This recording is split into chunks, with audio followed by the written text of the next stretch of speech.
Yo, what's up? Oh, we made it.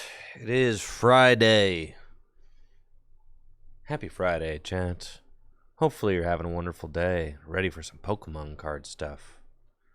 As we do here. Appreciate the subs this morning. Thank you, Lance, for 46 months. Horsey, the 44 months. I know, JD. We played last night. That was fun. And, yeah.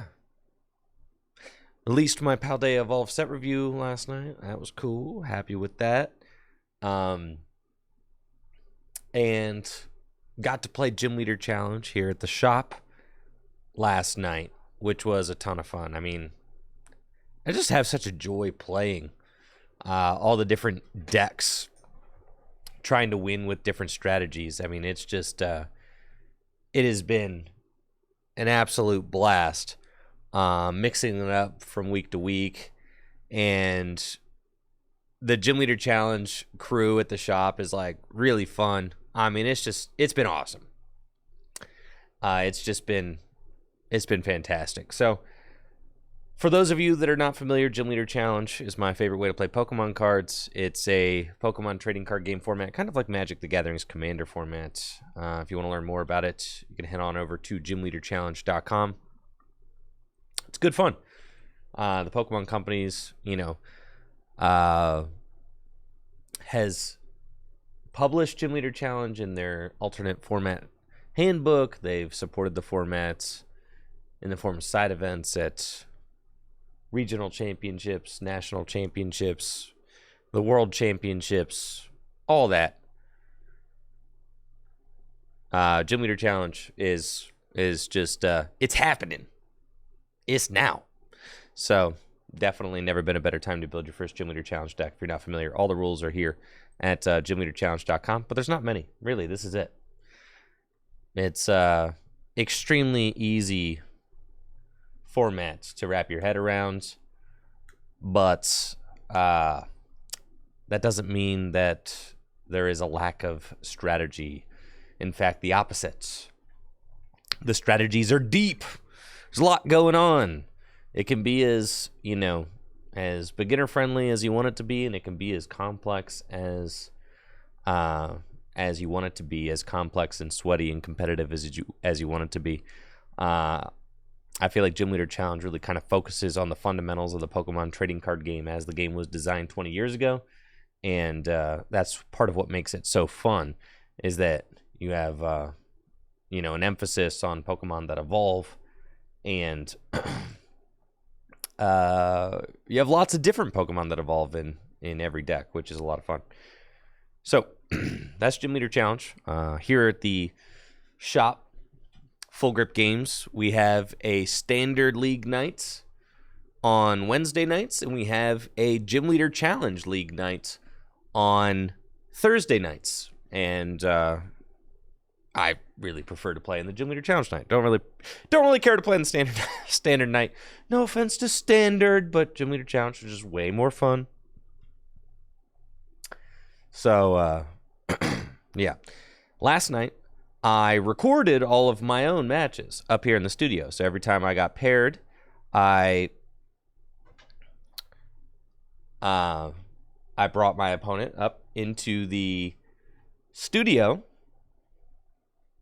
and pressed record on my overhead camera and then played a match. So in that way, I got to record all my own games at League last night, and the intention is to show them off on stream today and talk about how they went. This is my Dragon type Gym Leader Challenge deck that I played last night. Dragon is one of my favorite types in Gym Leader Challenge format. I feel like it's crazy because the format's been out for like a year and a half. It's been doing Gym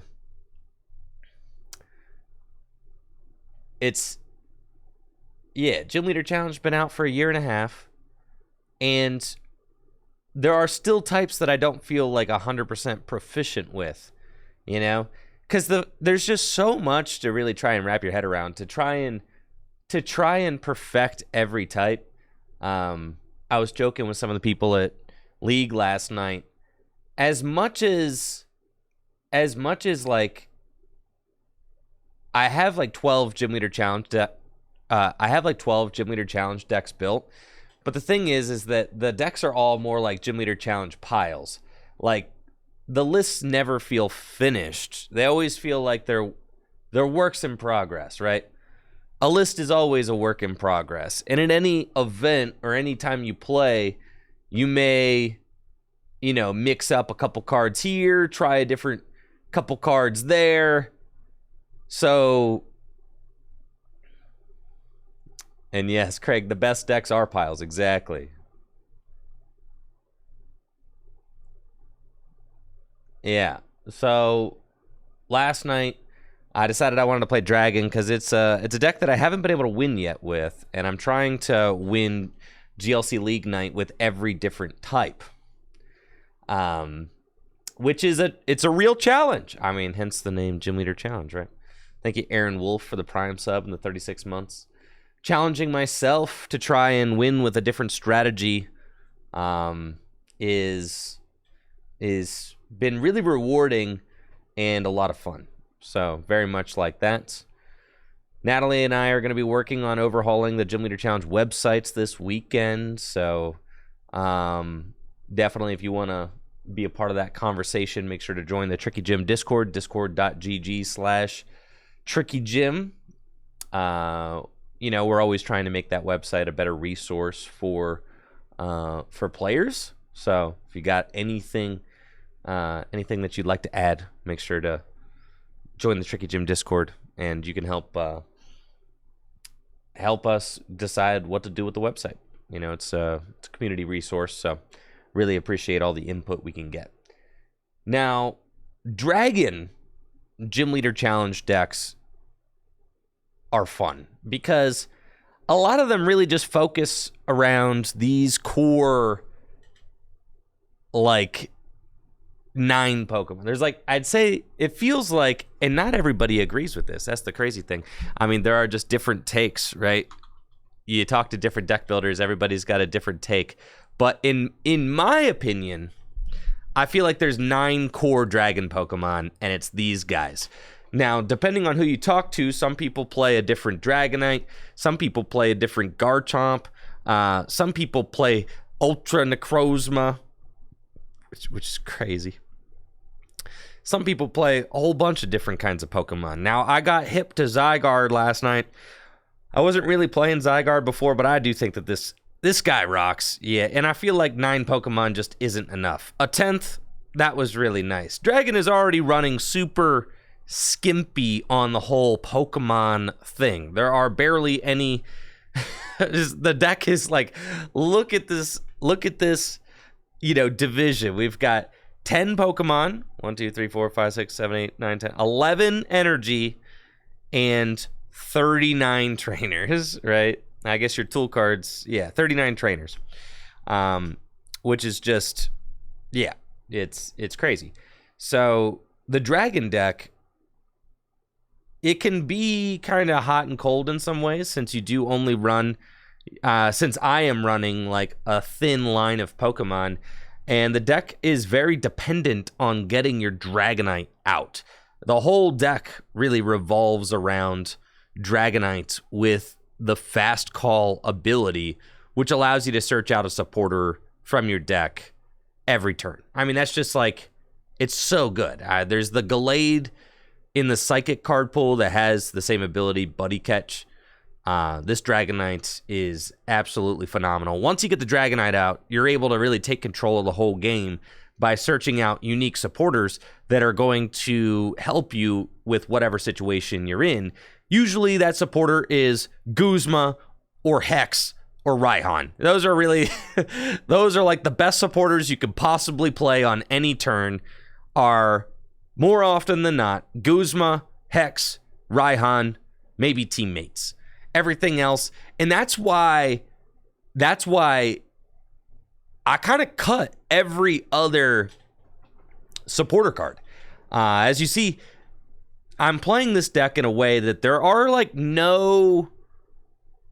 no shuffle draw supporters, really, right? Thank you, Yo, thanks, Keen TCG. I appreciate you. Thank you for the 18 months. Hopefully you're doing well. Yeah, I don't have like Cynthia, Shuffle Draw 6. I don't have Marnie, right? The only Shuffle Draw supporter I have is N. No Colorless. None of that. This deck is very kind of...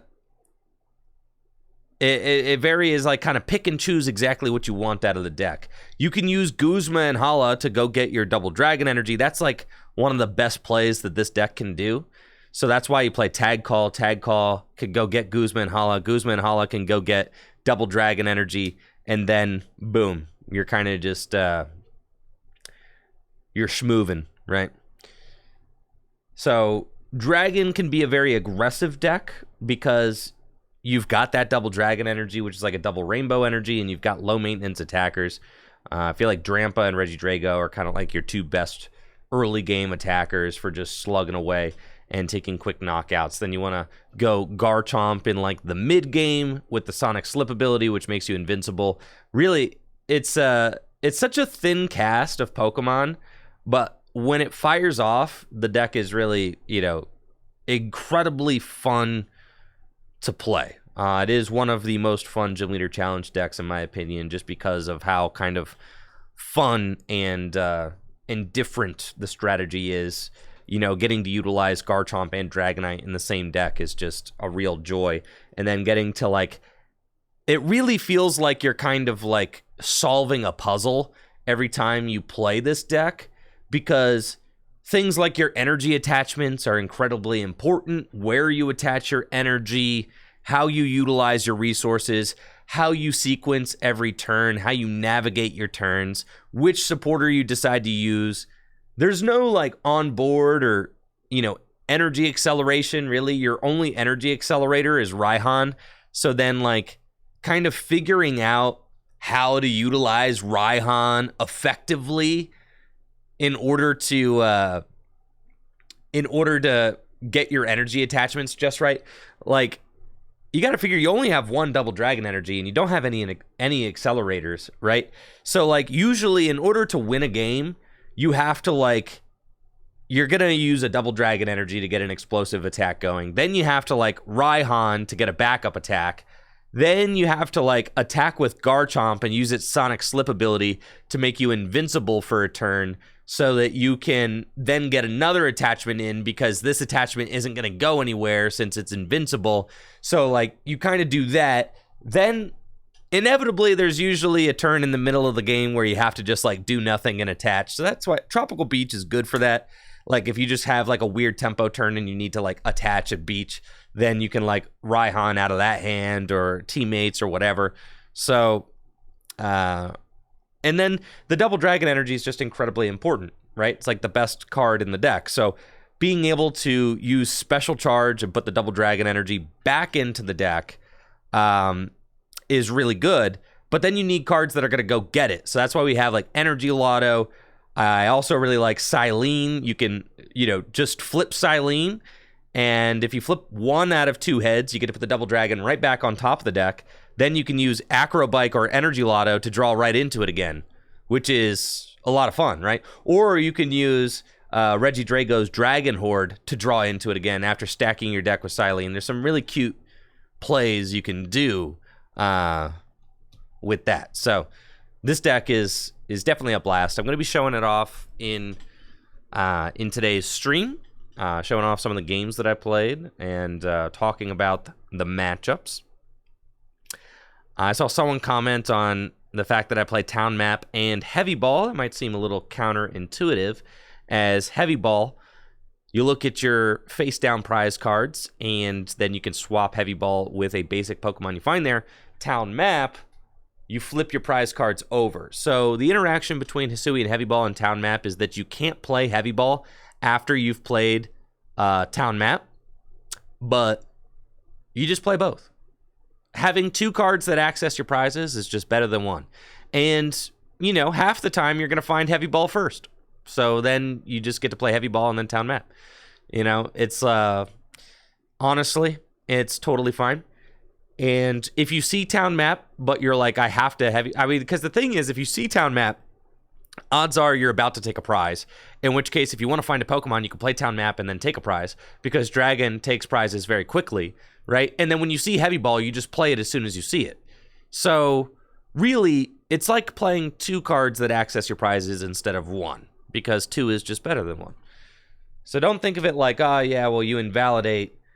Like, town map is always a live card, and Heavy Ball is a live card so long as you haven't seen town map. But arguably, you want to see town map, like, you just want to see town map, but you don't always see it very quick. So that's why you play both.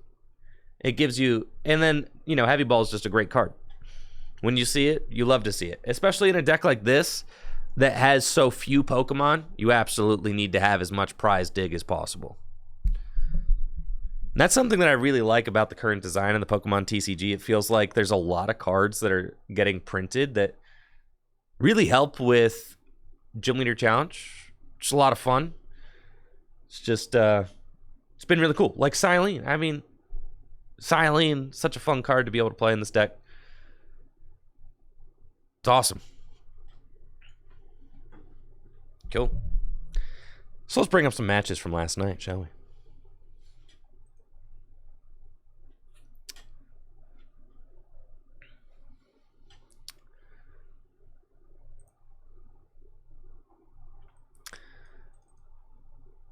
The April 20th League Night. That's Full Grip Games.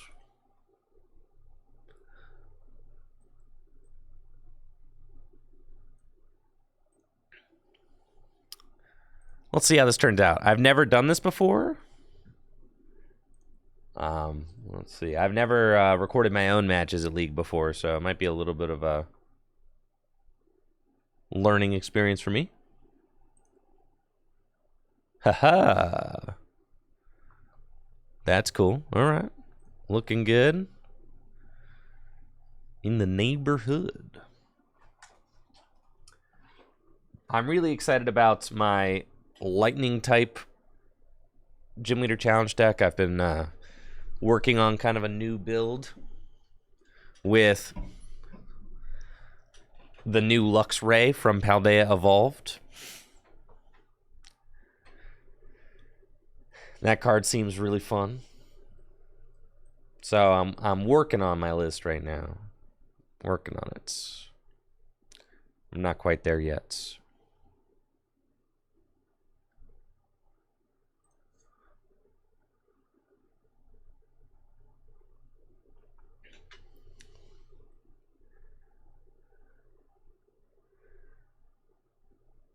Looks like I am playing in the Dragon Shield Dual Snows. JD is playing in the Lightnings.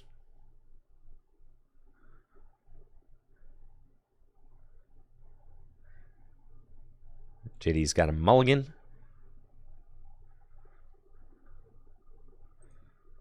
And I have got my Regidrago as my starter. Now, JD is playing a Shocklock deck. Thank you, Captain Nightfall, for that sub. Appreciate it. Shocklock, which attempts to win the game by decking the opponent out and keeping them paralyzed the entire match.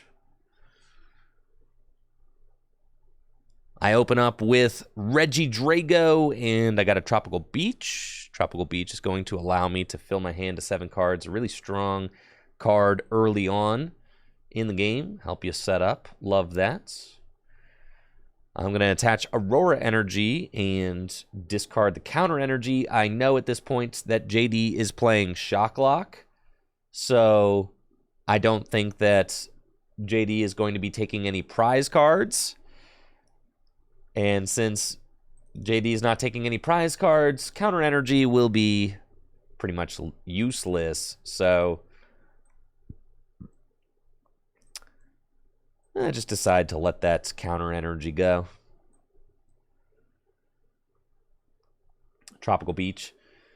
Gosh, wish they would just bring this back.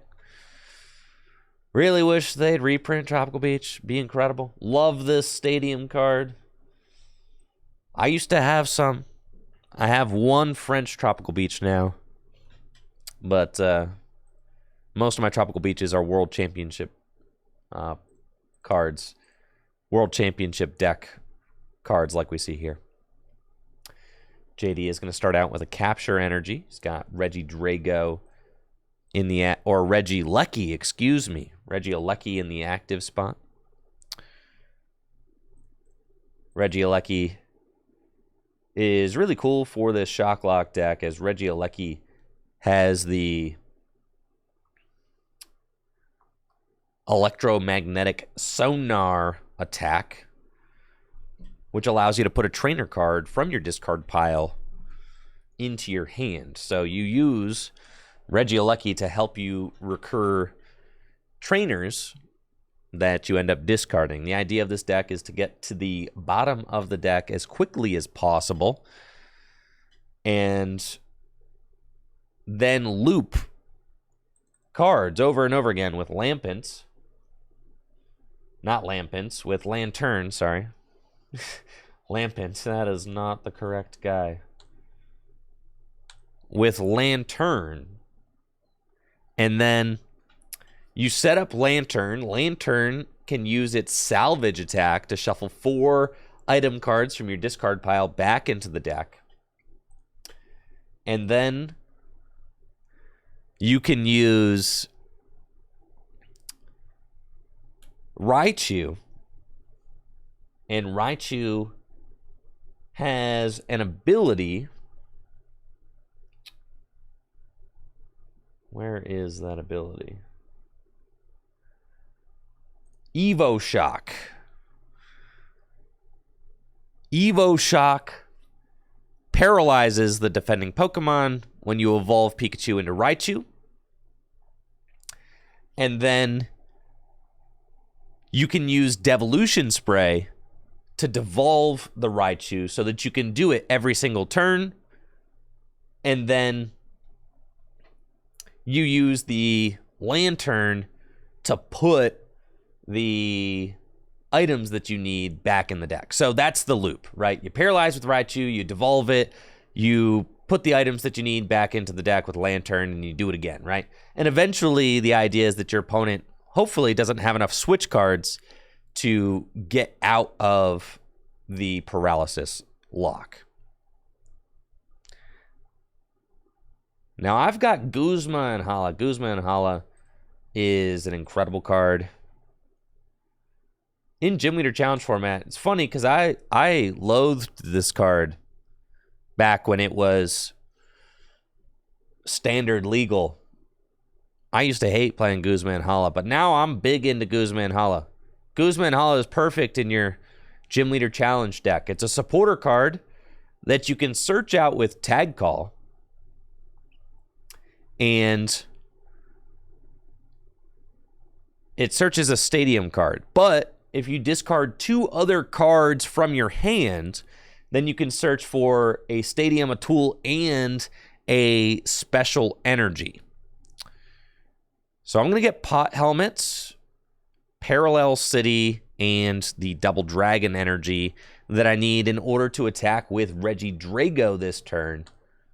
And as you can see, Guzma and Hala is really allowing this deck to just start firing off, because Guzma and Hala is going to not only get the Double Dragon energy that I need to attack with Reggie Drago, but it's also going to get Parallel City, which is a very disruptive stadium card. It's like Collapse Stadium, but more. Your opponent discards down to 3. I'll use Dragon's Horde to draw 1 card, and then I've got the turn 2 Giant Fangs for 160 damage. That's a lot of pressure to put on this Shock Lock deck. So JD's going to play Rescue Stretcher to get that Tapu Koko back. Lily's Pokédoll is in the active spot and will be able to deny a prize for a turn.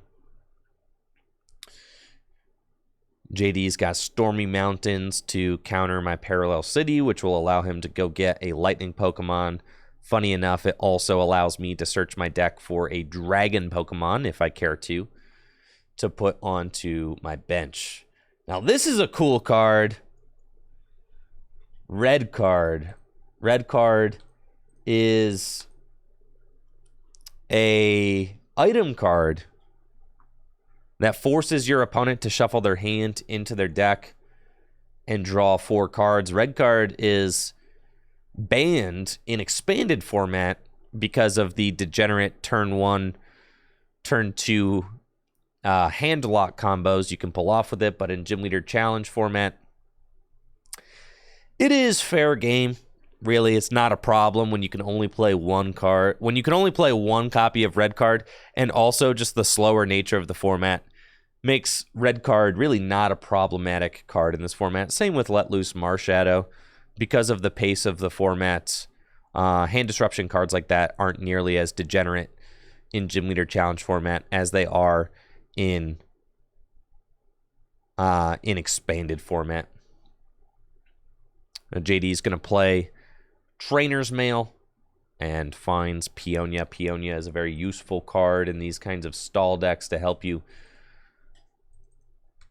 search through your prizes, but JD has already played Research this turn, so does not have that as an option. I've got Level Ball, and Level Ball is perfect for grabbing that Gabite, and Gabite is really what makes this whole Dragon deck work. Gabite has the Dragon Call ability, so once you get Gabite online, you can set up your entire deck. I'll use Gabite's Dragon Call ability, and Dragon Call can go get Dragonair, and then once you kind of got everything set up, once you got the Gabite and the Dragonair, you can go get Dragonite the following turn. Gabite sets up your Dragonite for you, and once you get that Dragonite online, you can search your deck for whatever supporter card you want. And I play Acro Bike and see my Dragonite. I'm like, oh, yep, got to keep that. And then we play Town Map. Town Map allows me to just flip my prizes face up. We can see how ugly those prizes are. Wow, I had 3 basic Pokemon prized. Thankfully, I'm playing against a stall deck, which is not going to pressure my attackers at all, so I don't actually need those attackers in my prizes.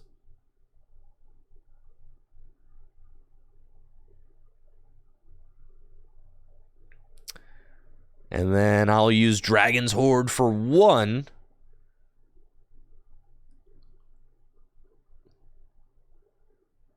And I'm debating whether or not I should attach this energy anywhere. It doesn't go on the Garchomp. Garchomp needs fighting in water. But Dragonite can attack, and its attack costs a lightning, a water, and a colorless. So 1 fire energy on the Dragonair is fine.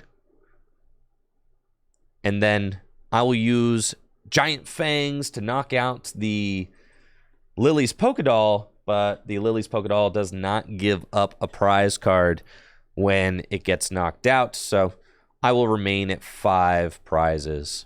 Now, JD is going to play Peonia, and at the table, JD was talking about how many useful cards he had in his prizes. So he's yeah, I think he just played Peonia and literally swapped his 3-card hand for the next 3 cards, and then has to pass, unfortunately.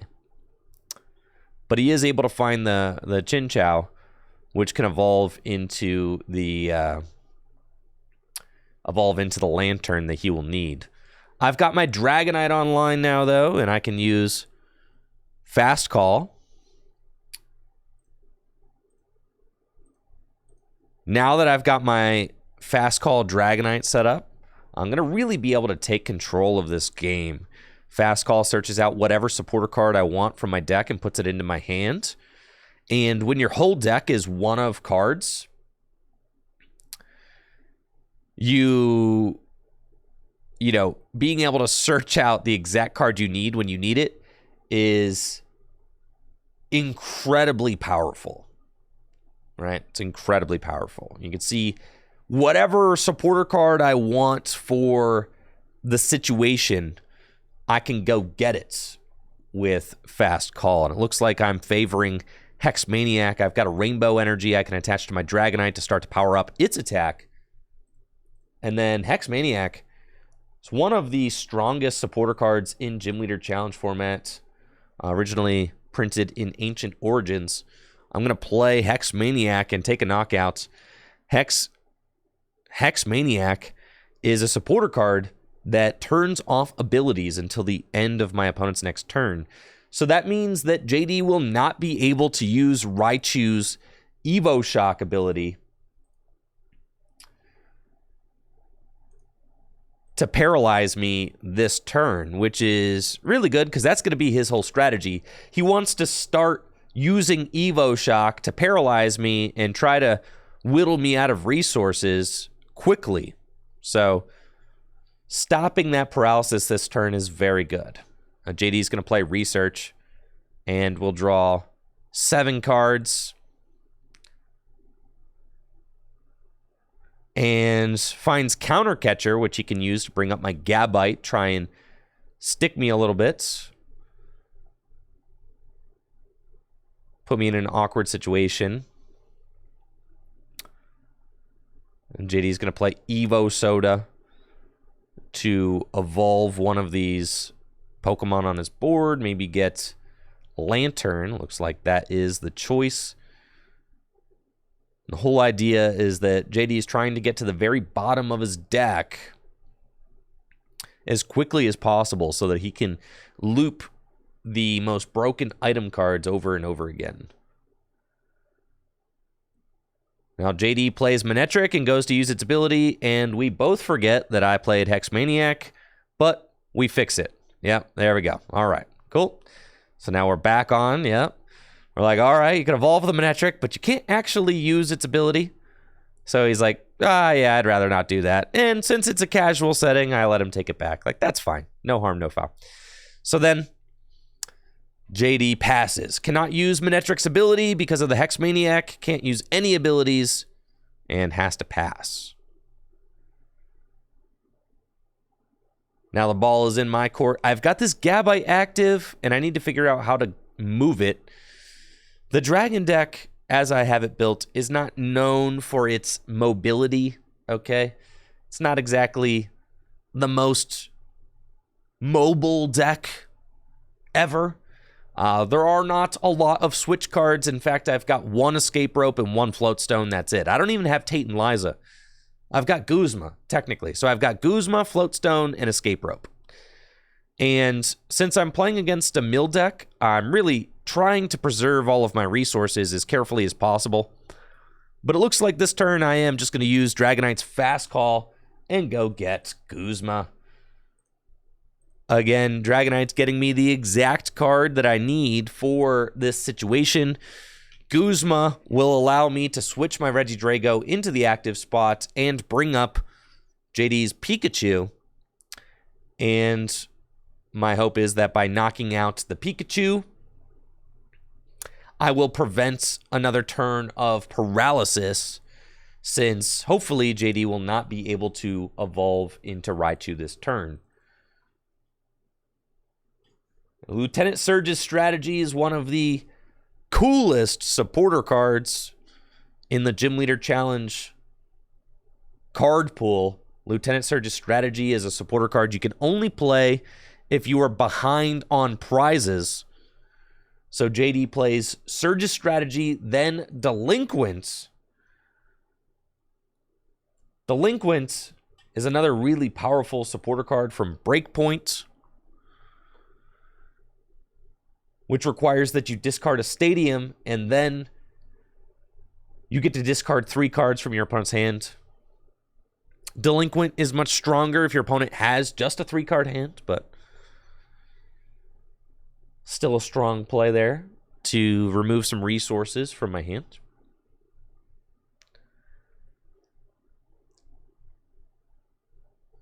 And then for the third supporter,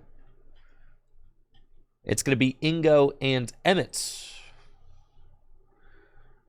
Ingo and Emmett is just another card that helps you to discard your hand and draw more cards. Really, you can't play more than one research in Gym Leader Challenge format, so having another supporter that discards your hand and draws more cards is very useful to help you dig to the bottom of your deck as quickly as possible.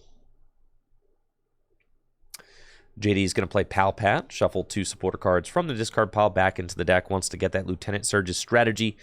Lieutenant Surge's strategy, really powerful in a deck that doesn't take any prize cards, right? Because it just allows you to play 3 supporter cards in your turn. Obviously, one of those is going to be Surge's strategy.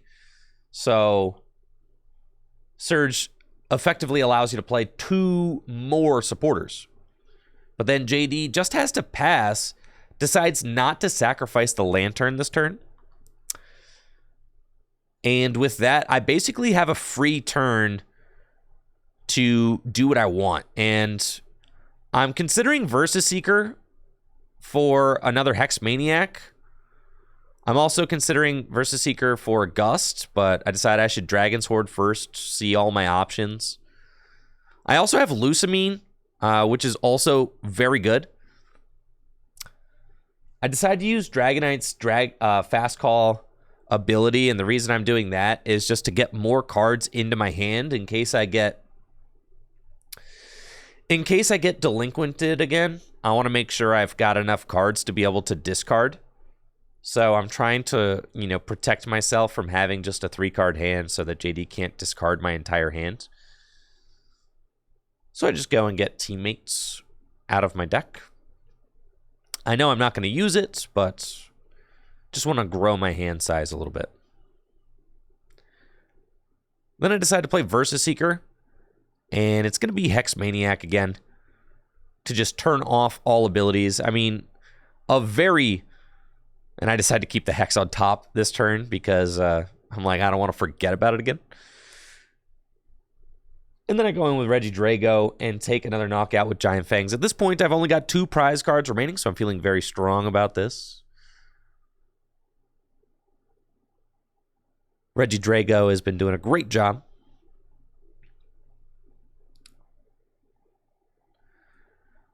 Lusamine, Cynthia, and Caitlyn. The Dragon deck plays a ton of ways to recover resources. Silene, I think that this match was probably just going to be a really tough one for JD regardless, because I play so many ways to recover useful cards in my Dragon deck. Thank you, Charles, for the sub and the 31 months. Appreciate it. I play so many ways to recover cards. We've got Silene, which can recover cards. We've got Cynthia and Caitlyn, which can get back Lusamine, which can get back supporter cards. Versus Seeker, which can get back either of those supporters, which recover other supporters. Got a lot of recovery cards. So now I'll play Lusamine, and I just want to get Hex Maniac and Guzma back from the discard pile. Guzma is going to be a very important supporter card as it breaks paralysis by giving me a switch out. And at this point, with that Giant Fangs, I've only got 1 prize card left, but JD hits me with the Enhanced Hammer. That Enhanced Hammer would have been really good to see earlier in the game to try and slow me down, but better late than never. Enhanced Hammer is a really powerful item card that just discards a special energy attached to one of your opponent's Pokemon. JD decides to evolve into Raichu and will inflict that paralysis as well. But in order for JD to paralyze again next turn, he needs to play Devolution Spray to devolve the Raichu, and I'm not sure he has that right now, unfortunately. With a 0-card deck, JD goes in for the Salvage. Has to do it so that he does not lose the game. Salvage allows JD to shuffle 4 item cards from the discard pile back into the deck. And my Regidrago is paralyzed. So I cannot retreat, and I cannot attack this turn with my Regidrago. I have Guzma, but with the Enhanced Hammer, I don't actually have the energy that I need in order to attack. So I need to go digging for some things. I decide I'm going to see if I can find my Energy Lotto or a Acrobike or something, and instead I just discard a bunch of energy off that Pokestop, which is fine. It doesn't really matter. I've got the special charge in my hands. And I can play Cynthia and Caitlyn, so I decided to do that just to draw more cards. I don't have the necessary energy I need in order to attack with Dragonite either, so I can't just play Guzma. And I decided to just play it safe and recover another supporter card.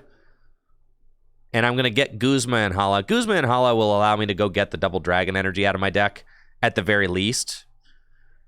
So if I want to special charge the double dragon back into my deck, I can go get it with Guzma and Hala, which is why I decided to get the Guzma and Hala with the Cynthia and Caitlyn.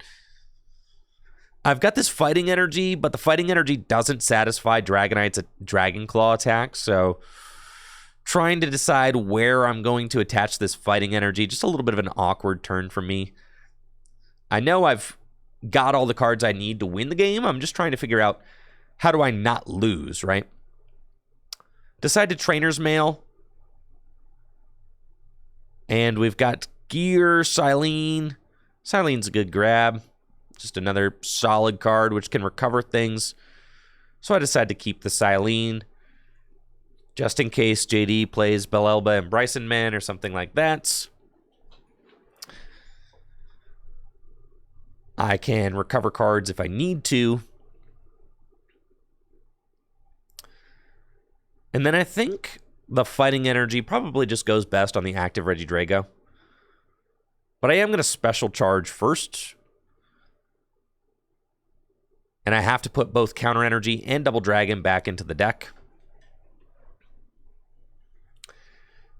Imagine if special charge was in standard format.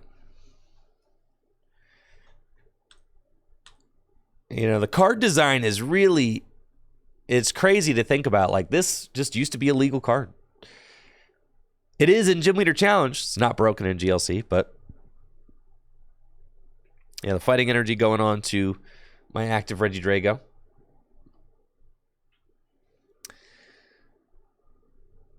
Now we've got Urn of Vitality, right? Urn of Vitality recovers only single strike energy. It's not quite as good. Can't get back double turbos. JD's going to play Pokestop, which gets him his entire deck. It's pretty funny. Devolution Spray will put the Raichu back into the deck. He really needed that Devolution Spray last turn so that he could paralyze again. And now he can play Lieutenant Surge's Strategy and Palpad. Palpad will put, I think he needs more cards from his prizes. Just really, really tough.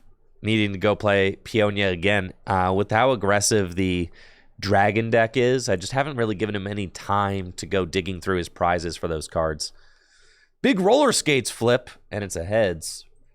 Roller Skates is a sick card. I almost played it in my Dragon deck just because it's awesome. Flip a coin if heads, draw 3 cards. Broken. And then JD does use Delinquent again, forcing me to discard 3 cards from my hand, which is not a very tough thing to do right now, since I've got a large hand with lots of cards in it. And yeah, JD needed that Zebstrika, so had to go get that off of the Peonia.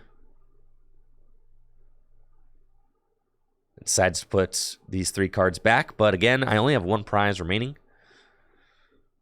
Now with Lantern and Zebstrika, you can kind of see what this deck is supposed to do. Zebstrika allows you to just draw into your bottom, you know, the bottom of your deck every single turn.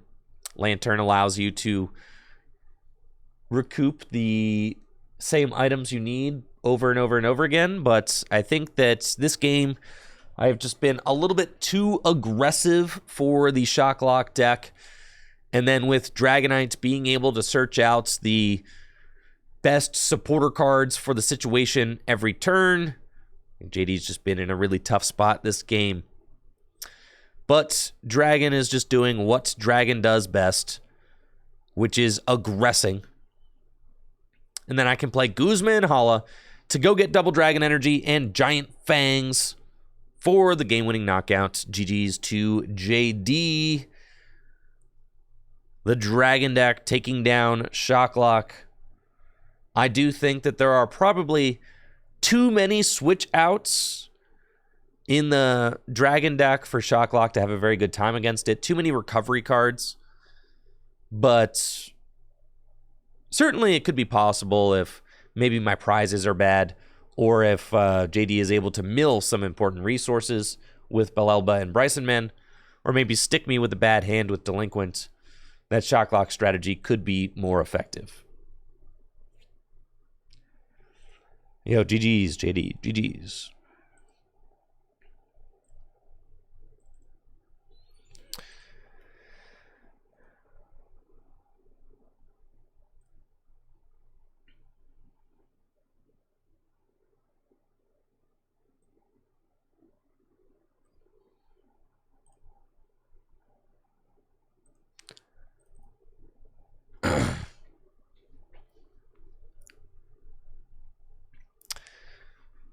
All right, for those of you guys that are interested in seeing my Dragon deck list, I will post it right now in the Tricky Gym Discord. If you haven't already, make sure to join the Tricky Gym Discord. It's a great place to talk Pokemon cards, build community, make friends, all of that. And great place to discuss Pokemon cards,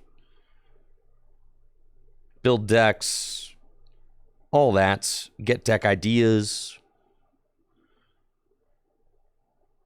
So I am posting my Dragon GLC deck list in the Tricky Gym Lists channel right now in the Tricky Gym Discord.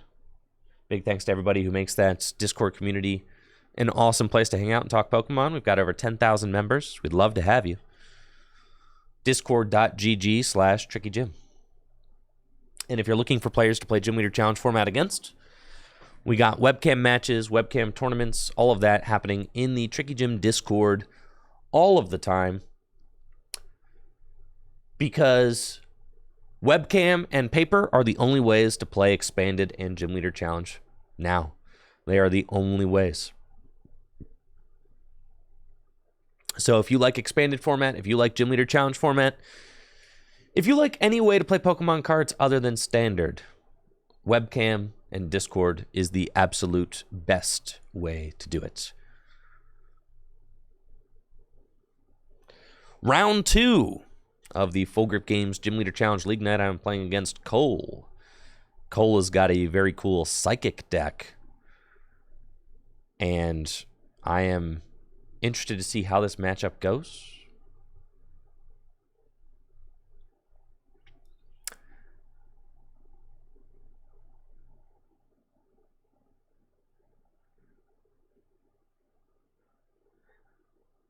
I've got a basic. Cole's got a basic.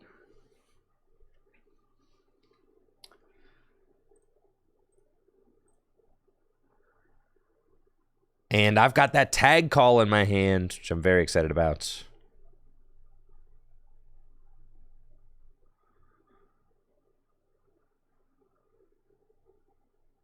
Timer started, and this match is getting underway. Cole is going first. I won the coin flip, but I chose to go second. A lot of times, going second is the best thing that you can do in Gym Leader Challenge format, which is funny because in Standard format, it's all about going first. But in Gym Leader Challenge format, a lot of decks choose to go second. And the reason you choose to go second in Gym Leader Challenge format is because you can play your powerful supporter cards on the first turn of the game going second. As we see right now, Cole has got a Bridget in his hand that he would love to play, but he cannot play that on the first turn of the game going first. And being able to kind of establish your board and being able to play a powerful supporter card turn one is really good. It also can help you to get the first attack since you're going to be playing the first player to play a supporter card first. The turn one rules truly feel more balanced, I think, in Gym Leader Challenge format than they do in Standard. Because like going first can still be good, but like you have to have like a strong opening hand. And then going first, you're the first one to get an energy attachment. You're the first one to be able to evolve your Pokemon. Yeah, the turn one rules I feel like they're like in a good spot in GLC.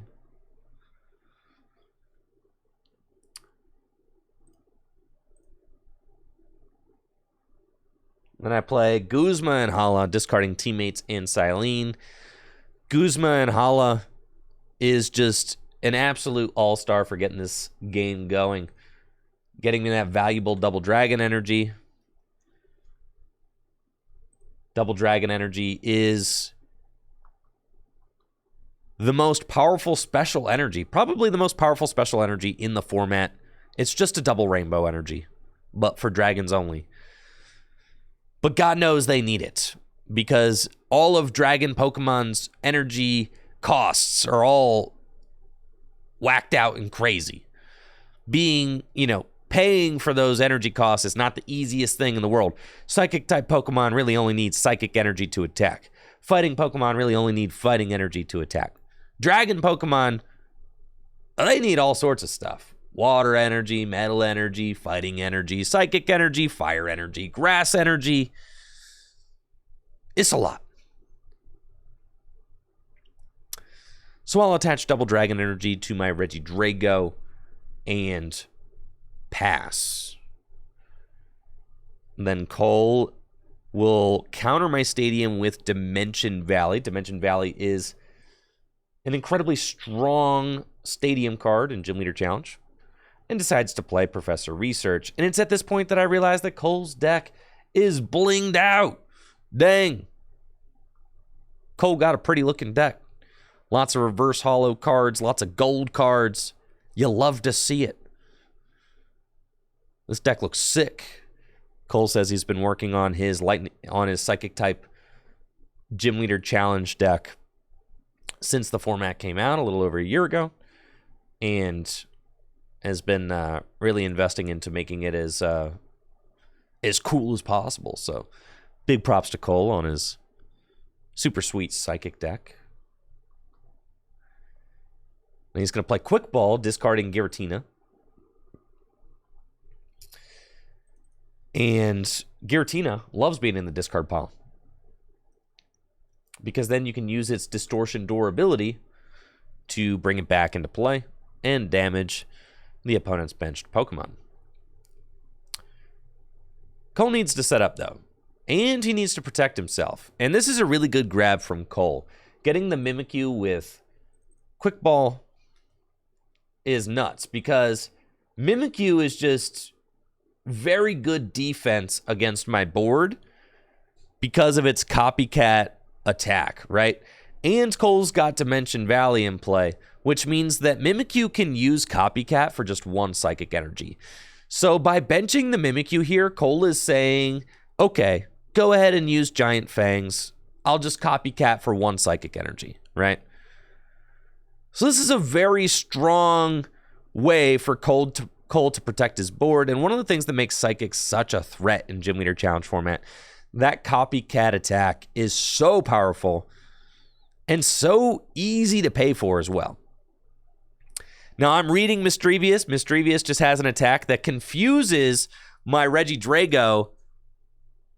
But check this out. Did you catch my top deck there? That was a crazy top deck.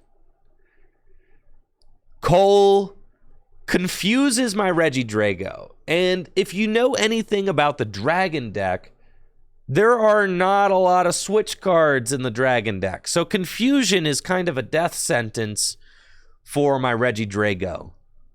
But watch this turn. Top deck, rare candy. And immediately I'm popping off. I'm like, oh yeah, the rare candy pop deck, the rare candy top deck, absolutely insane. I'll play Evolution Incense to go get Dragonites. And rare candy allows me to just evolve that Dragonite straight into play. Absolutely insane. And I've got the float stone, and I've got the energy. I'll use fast call, and with fast call I can go get Guzma. Guzma allows me to switch and gust. So I'm going to bring up that Mimikyu,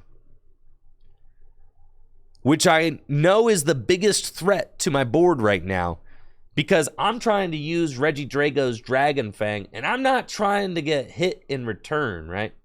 Or Giant Fangs. So this is a crazy turn. Turn 2.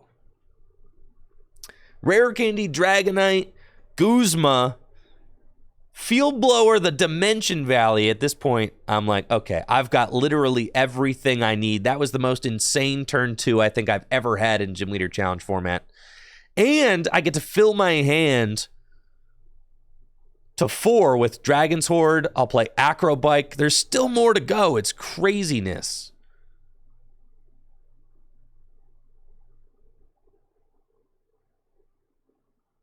And then Dragon's Horde for the knockout. Absolute insanity. But Cole has a response. He's got just the card to help him out of this situation in his hands. And there it is. Teammates. Teammates is a really strong supporter card. You can only play if your opponent took a knockout last turn. But if your opponent took a knockout last turn, you can play Teammates, which gets you 2 cards out of your deck and puts them into your hands. And at this point, I already know the exact 2 cards that Cole's going to get. He wants Rescue Stretcher, Counter Energy, and I'm actually joking with him at the table. As soon as he puts the cards down, I'm like, you got Rescue Stretcher, Counter Energy, didn't you, Squidward? And he's like, good guess. I'm like, that's what you needed. Rescue Stretcher, Counter Energy, a perfect response. Now, these are the kinds of comeback cards that make the Pokemon TCG very fun to play, because even though I got an insane start, Cole is not missing a beat. With Counter Energy and Rescue Stretcher, he can play the Rescue Stretcher, recover the Mimikyu that I knocked out, attach the Counter Energy to it, and retreat into Mimikyu, Copycat, and Giant Fangs for 160 damage, taking the knockout even with the pod helmet. Absolute insanity. Insanity. So now all I have left is Dragonite. I do find Hisuian Heavy Ball, which is good. Will allow me to go get Drampa. And at this point, I'm like, okay, both Cole and I had some pretty powerful pop-off turns, but both of our boards are pretty lackluster now, so it's time to rebuild. Both of us were able to get out the doors quick, but now that my double dragon energy is down, I don't really have a way to respond to the Mimikyu with Raihan, because I don't have a Pokemon that can utilize that basic fire energy in my hand right now. I've got Drampa, but Raihan to the Drampa won't do it because Drampa's attack cost is water and fighting, right? So I would need to have I would need to have the Druddigon in my hand in order to respond with Raihan this turn. And I don't have that.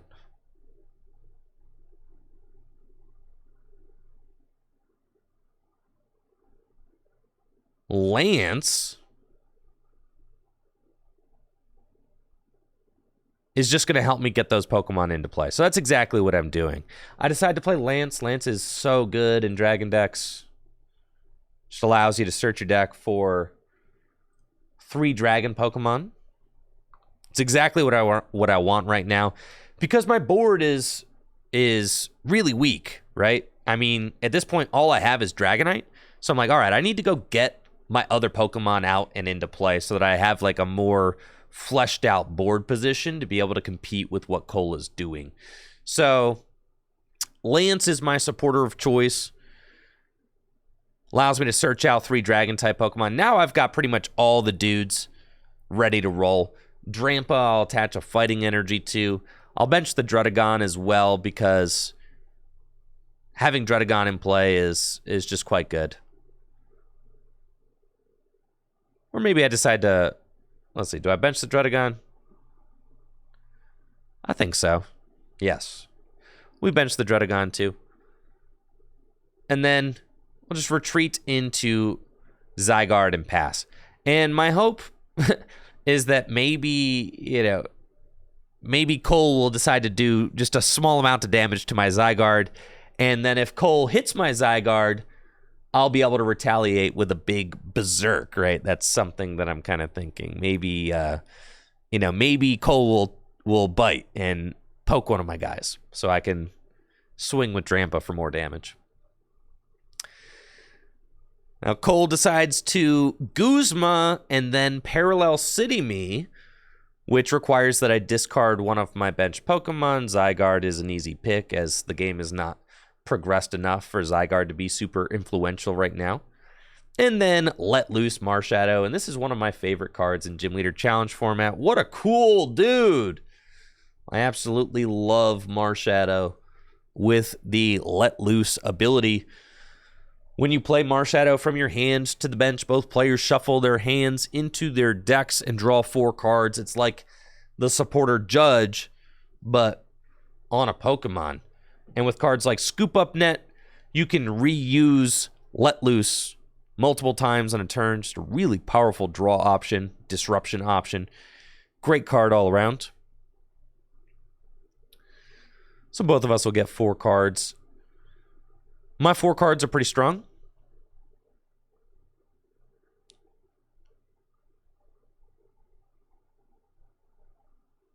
And then looks like Cole will just attach to Wobbuffet. Now, Wobbuffet has the Bide Barricade ability, which makes it so that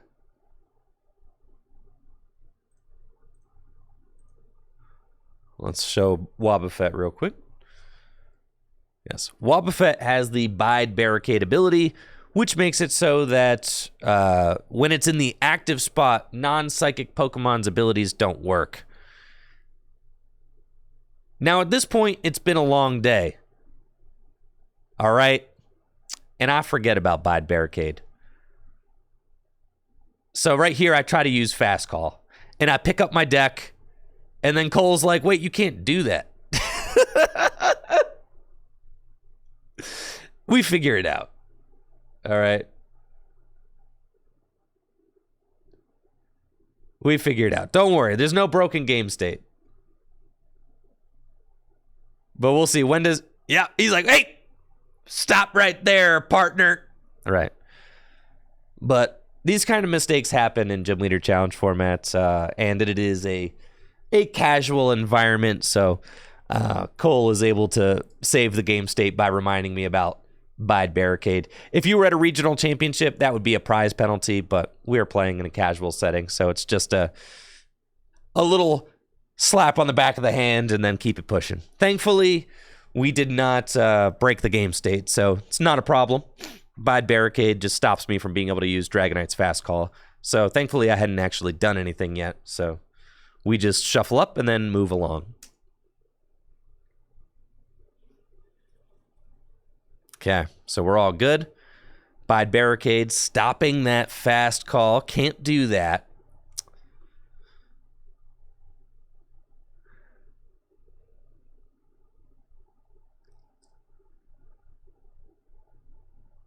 And I decided to attach Rainbow Energy to my Dragonite. I really like putting Rainbow Energy on Dragonite because it places a damage counter on the Dragonite, and that allows me to power up Drampa's Berserk attack. I'm still thinking that I'm probably not going to launch an attack this turn, but I'm thinking, all right, maybe for next turn, not this turn, but the following turn, I will probably be able to start swinging with Drampa's Berserk attack. Then I play Professor's Research to discard my hand. Make sure Cole, had an opportunity to cut if he had wanted to. And I draw 7 cards. I do find Escape Rope, but it's not really worth playing yet. Because I'm not going to be launching a serious attack. Town Map is so sick here. Just love this card. Town Map. I feel like Town Map's just a card that I try to fit into every single one of my Gym Leader Challenge decks. It's just such a huge deal when you can just flip your prizes over, especially in a deck like Dragon that doesn't have like a lot of draw power. You have a lot of search power. So the Town Map really helps play into that search power, right? Which is so good because not only are you searching your deck for whatever you want every turn, you're also picking exactly what you want out of your prizes every turn. So just really increasing that search ability.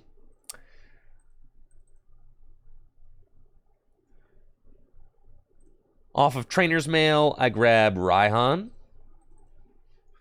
Trainer's Mail is another great card in Gym Leader Challenge, just giving you some more selectivity out of your deck. You get to look at the top 4 cards of your deck and choose a trainer card you find there to put into your hand. Love this card.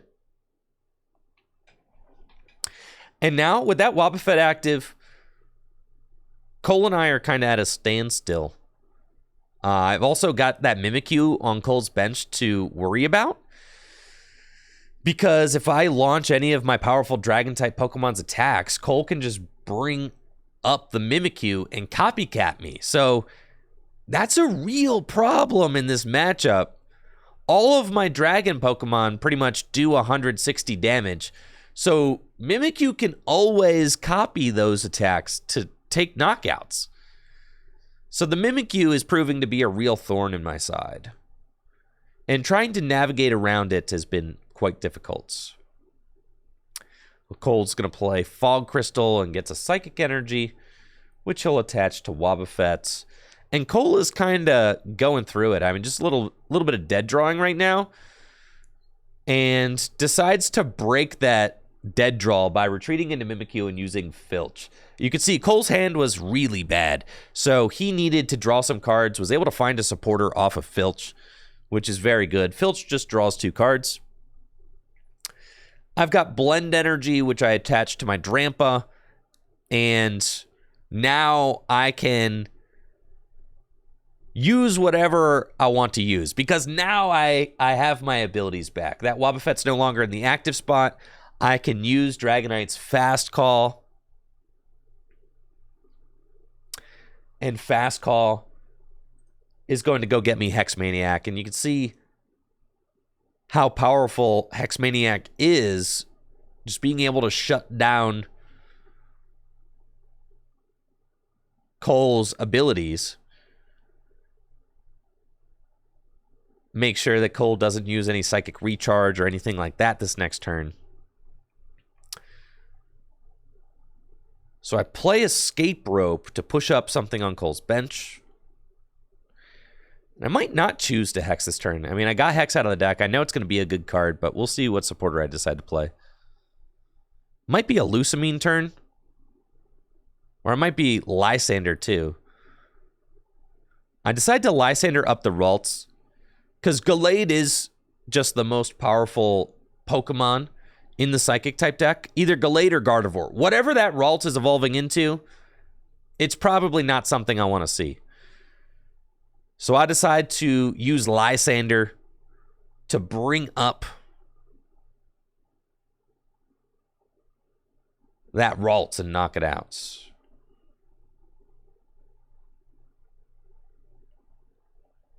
Now, this is a really cool card. Cole has got Lieutenant Surge's strategy as well. So Cole is going to play Lieutenant Surge's strategy now that he is behind on prizes, and will play Cynthia as his first supporter. Cynthia allows him to shuffle his hand into his deck and draw 6 cards.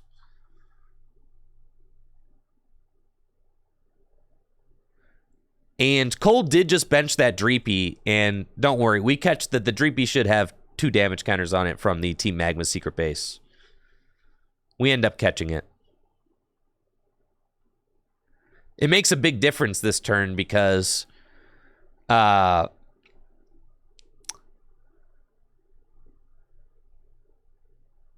makes a really big difference this turn because of the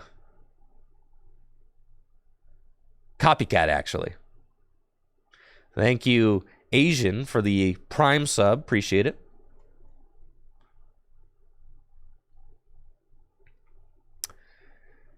So with that 20 damage on the Dreepy, Mimikyu can use Copycat to take a knockout on my Drampa, copying Berserk, which is frustrating. My own Team Magma secret base actually helping out the Psychic deck.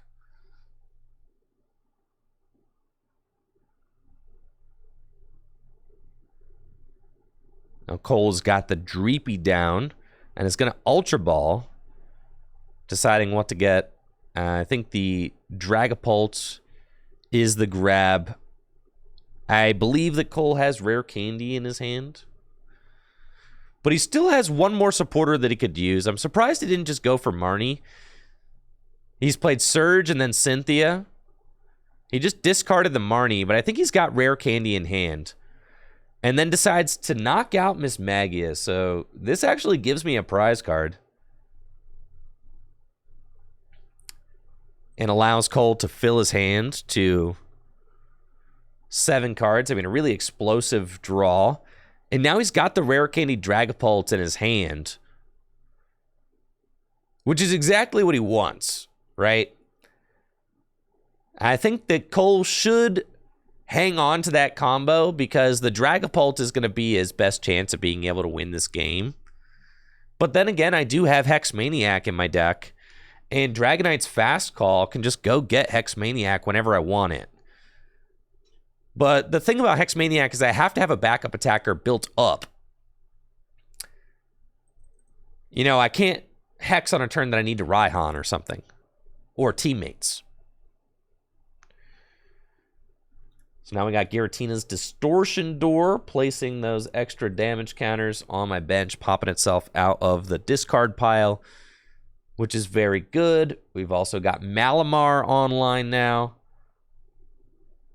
And Malamar can use its Psychic Recharge ability to charge extra Psychic energy into play.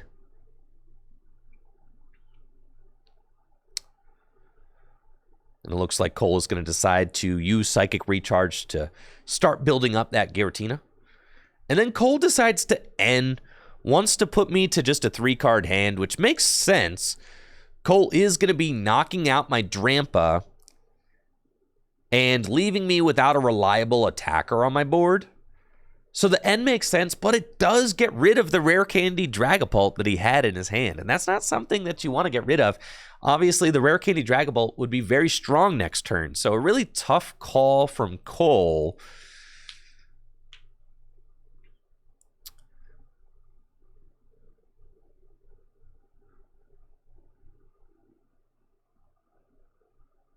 Cole is going to get a draw of 5 off of this N. And again, able to play 3 supporters in a turn because of that Lieutenant Surge's strategy.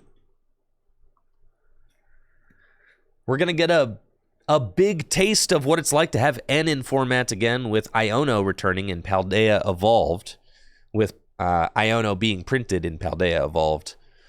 And then Mimikyu will Copycat, copying Berserk, and take the knockouts, bringing the prize count to 3 against 4. I decide to use Dragonite's Dragon Call, or Fast Call, excuse me, right away.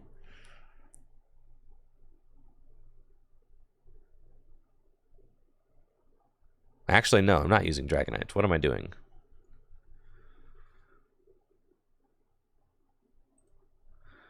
Oh, I was playing Revive. All right. So I was like, what am I?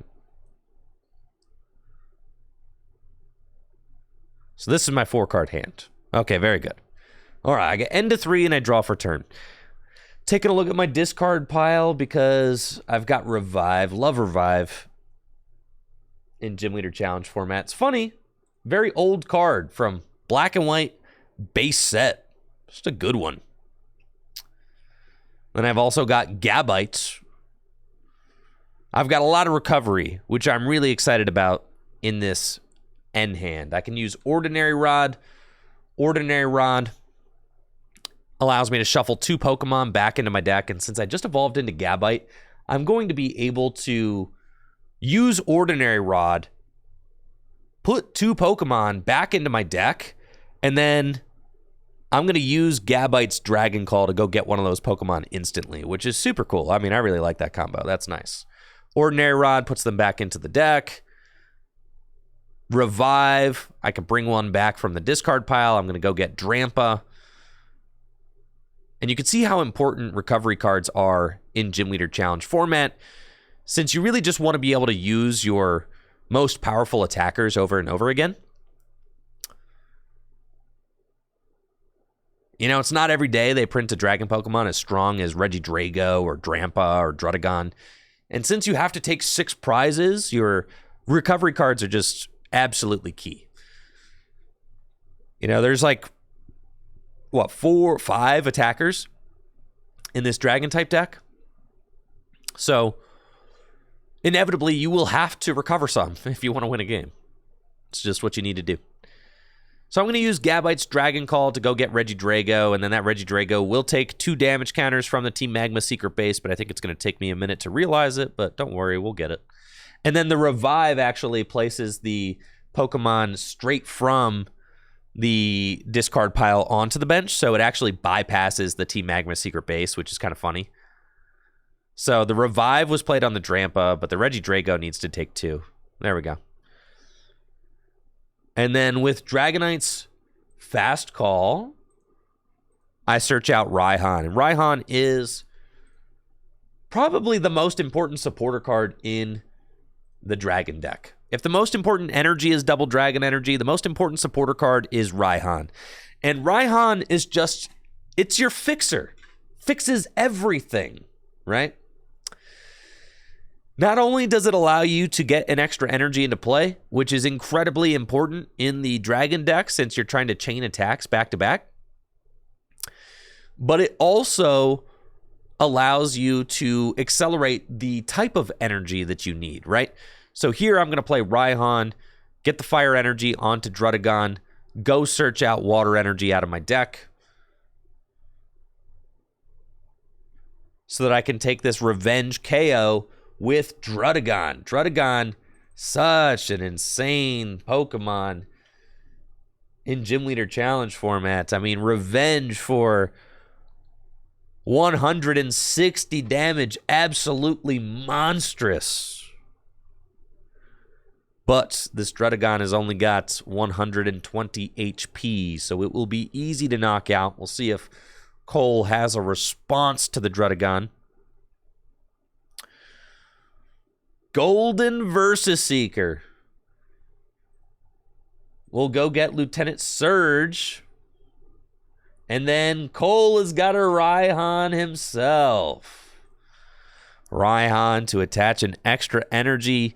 You can see how powerful this supporter card is in a single prize format where you need to take all 6 prizes in order to win. There are so many turns for Raihan to be a live card, right? I mean, just think about that. If you're taking 2 prize knockouts like in standard format, then there may only be 2 turns in a game where Raihan could be played, right? If your opponent goes 2-4-6 and takes 3 2-prizers, then there's only 2 turns where you can play Raihan. But in Gym Leader Challenge format, there are 5 turns. Raihan is literally twice as useful. in many situations in Gym Leader Challenge format than it could be in Standard. So cards like Raihan and Teammates, absolutely incredible in a single prize format. Cole's going to use Raihan, and it looks like grabs that rare candy off of the Raihan.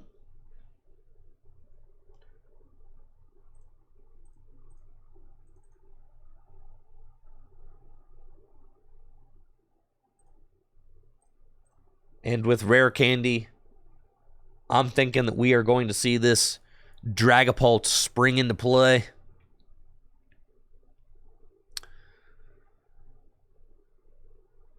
And there it is, rare candy, which allows you to skip the middle evolution of a stage 2. And Cole is able to evolve straight into Dragapult. Now, at this point, Cole at the table is like, dang, I did not need to Versus Seeker for Lieutenant Surge. I think I was just too excited because really I don't need to play this ball guy this turn. Cole is like, I was so excited to play Surge again, but I really didn't need to. So I think that Cole may have just kind of wasted his Versus Seeker. Because really all Cole needed to do this turn was play Raihan. Didn't actually need to Ball Guy, but Ball Guy is going to help get the Necrozma onto the bench, and Necrozma is a very powerful attacker.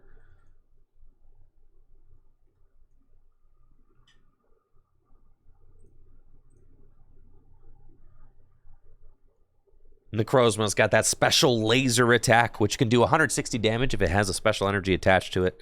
Being a basic is just also super good.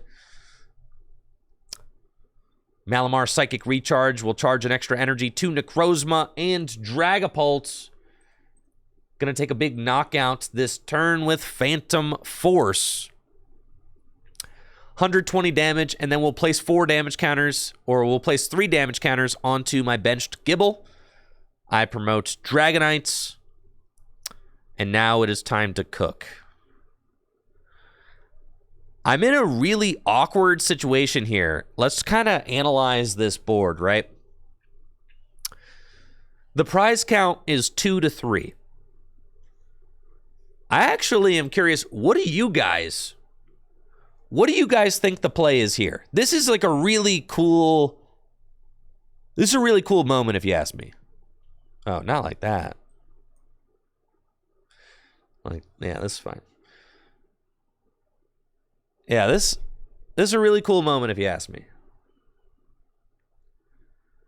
What do you guys think should be done?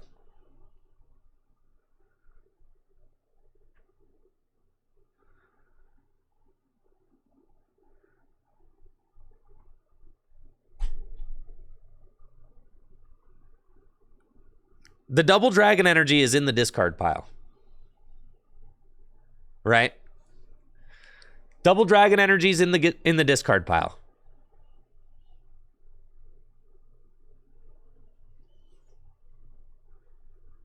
So, and Raihan, I just used Raihan. So Raihan's in the discard pile too. An escape rope is in the discard pile. So I can't rope. I can't Raihan. Now, the prize count is at 2 to 3. So really, all I have to do is I have to make sure that I have an attacker that can attack. I have to build up 2 attackers to win. Cole's got 3 prizes left. Yeah, you can't see. It's the cards are blending, but it's 3. Yeah.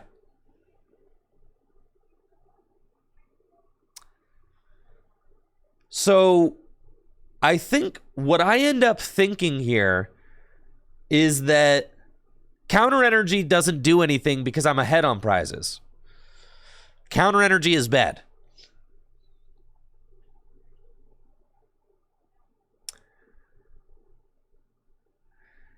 Murtog says, Silene, burn the hand, Reggie draw into the double dragon, and a switch into Drampa.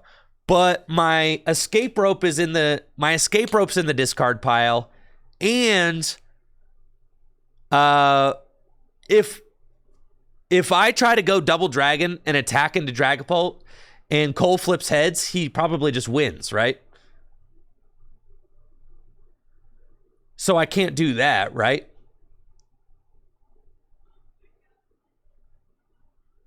Flip 2 heads for escape rope. All right, sure. I could go for the Silene, try to flip double heads and get escape rope double dragon. I mean, okay.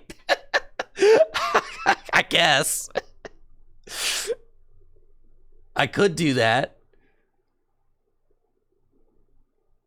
But that's not a very high likelihood play of winning.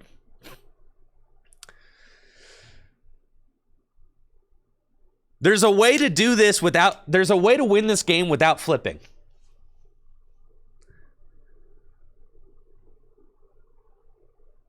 %.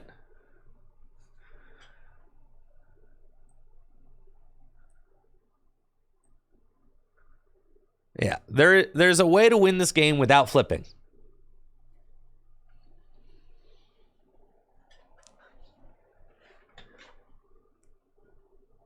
So, like, that's what makes Gym Leader Challenge so fun, right? It's not a very complicated route, but, like, you have all these different things that are kind of like swimming through your head because there's so many different ways you could go about trying to. And this is like what makes Dragon so fun to play. Is it feels like you're trying to solve a puzzle, right?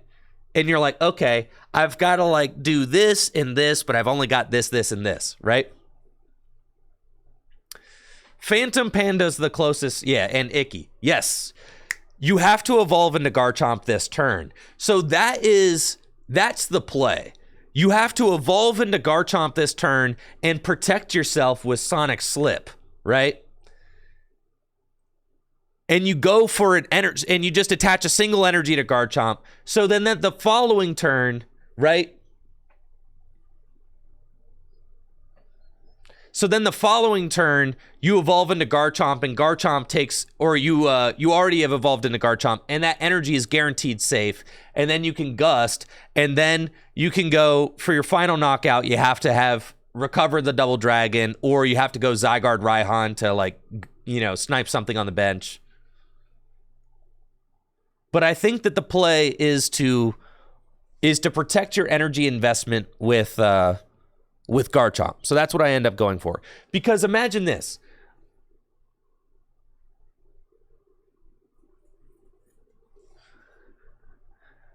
All right. Let's watch. I think it's correct to evolve into Garchomp this turn. Because it could just get gusted if I don't. And I think that trying to rely on counter energy is a way to lose the game.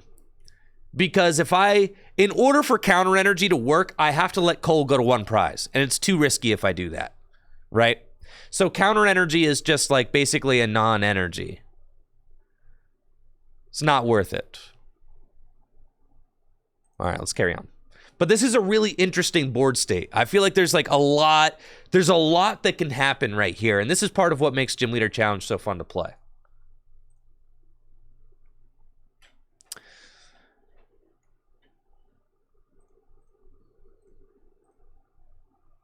All right, so I'm going to start off by using Dragon Call. And at this point, I'm kind of assessing what I have left in the deck, what my options are, and I decide to go get Garchomp because I want to at least have that option. Garchomp is insane because it makes itself invincible when it evolves, but I don't have the energy to attack with it right now. I'm going to bench Zygarde and Mysterious Treasure as well. Mysterious Treasure allows me to search my deck for a dragon Pokemon and put it into my hand, but there aren't any dragon Pokemon that I want. I know I'm not attacking this turn. I don't have to attack this turn. I'm up by a prize. So all I have to do is attack twice to win. And I really start compartmentalizing the game, and I'm starting to think of it like that. Like, this game is not about, like, I don't need to attack this turn in order to win. All I have to do is attack 2 of the next 3 turns to win, right? And when you start breaking down the game like that, it really helps you to kind of reveal your various win conditions, because you're not just strictly, pedal to the metal every single turn. Some turns you have to kind of build a board for the following turn. And I think that's what's going to happen. So let's see. First, before I make any decisions, I actually want to get as much information as I possibly can. I decide I am going to commit to the Garchomp Sonic Slip. So that makes my Garchomp invincible this turn. And then I'm going to gain more information and see what I have to work with Regidrago's Dragon Horde ability. So I activate Sonic Slip, the Garchomp's invincible, and I'm really hoping to draw into an energy here to attach to my Garchomp.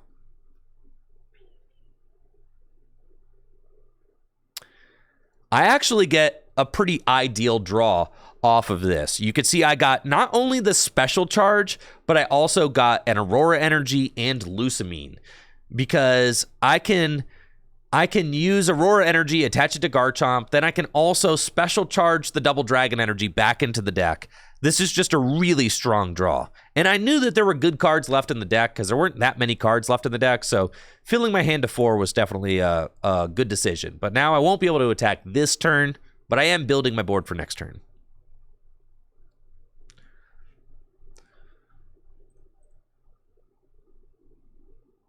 We're going to play Special Charge, which allows me to shuffle 2 special energy from my discard pile. I'm going to put that blend and the Double Dragon back in.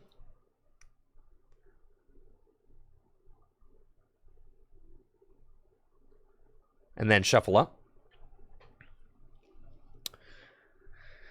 And then I've also got Dragonite's Fast Call that I can use if I care to. I haven't played a supporter card yet, but the Regidrago is really coming in clutch with that Dragon's Horde. Lusamine is going to be my supporter of turn because it's just going to get me back the supporters that I need in order to win the game. Like I said, Raihan is really just the lifeblood of this deck, so pretty much every turn you like to be able to Raihan. But Hex Maniac is also going to be really important because Hex Maniac allows me to knock out the Dragapult. I've got Hex in deck. I'm looking at like Raihan, Guzma, and Hollow with the Lusamine. I really love Lusamine in Gym Leader Challenge format. It just gives you so many options over what cards you can recover and reuse. I know I want Guzma, right? Because Guzma can get me around Dragapult if I want. And then I think the other choice is Raihan. Yes. So I go for Guzma and Raihan off of the Lusamine, but you can see how much thought there is going into this. It's like, okay, I know I've got bare minimum resources to try and finish this game. And I need to make sure I pick the exact right cards in order to close this, in order to seal the deal. So I use Fast Call, and I go and get Hex Maniac to put into my hand. I know I can't play it this turn because I already played Lusamine, but it does get the card in my hand. And then we expect Cole to take another knockout this next turn. And what I need to do is I need to go knockout without spilling my deck all over the table.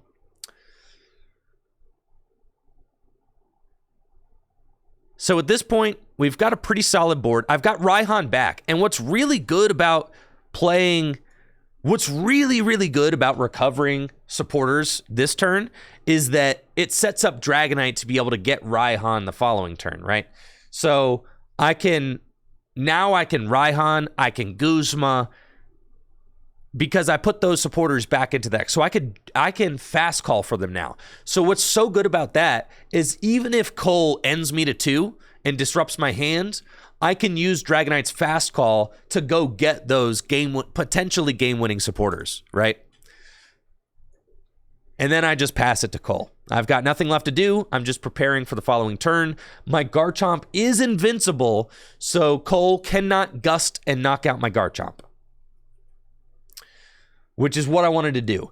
I really wanted to protect my energy investment this turn. Cole's going to use Level Ball and go get Corellia.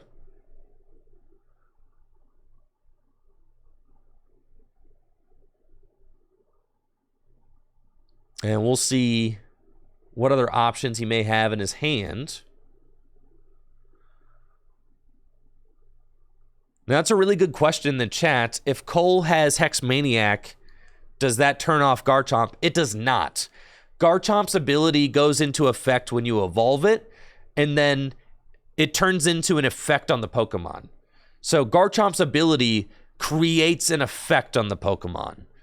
Now, if Cole had an attack that went through all effects on the defending Pokemon, then that would go through. But turning off abilities will not go through that effect. Good question, though.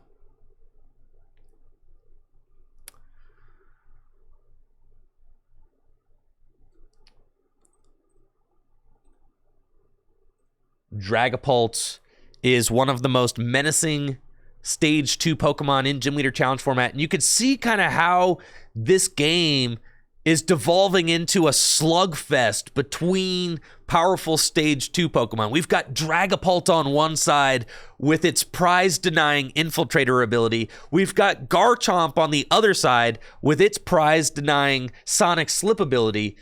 And this is kind of the bread and butter of GLC. This is what makes GLC so fun. Stage 2 Pokemon slugging back and forth, jockeying for position, trying to get the perfect combination of cards in your hand to pull off the win.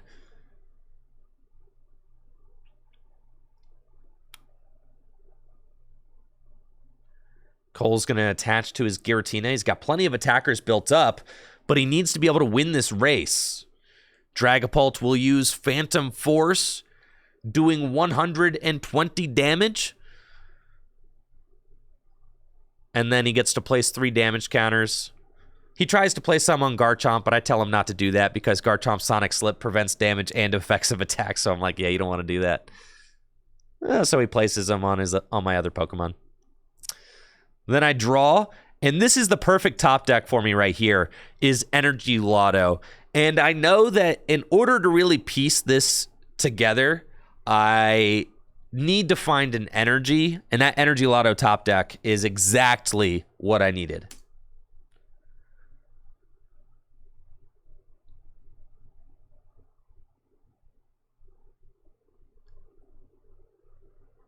I'm going to play Energy Lotto to look at my top 7 cards, and I have a bunch of options here. I can attack with either my Zygarde or Garchomp. I find Water Energy.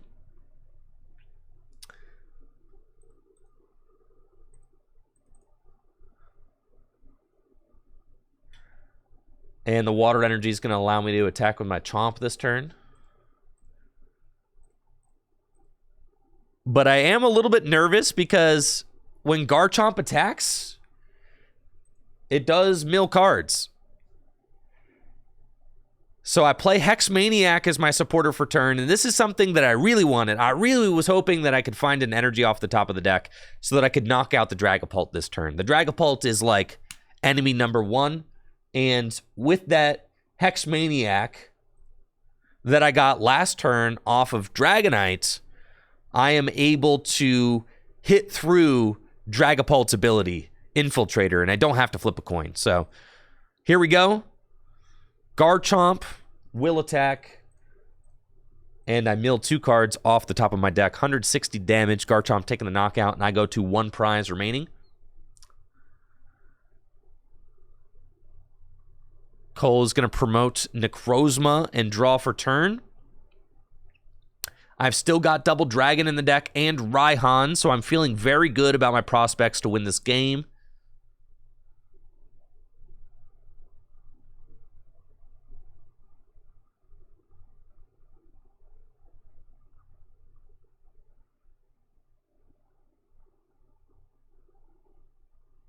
Evolution Incense and fail.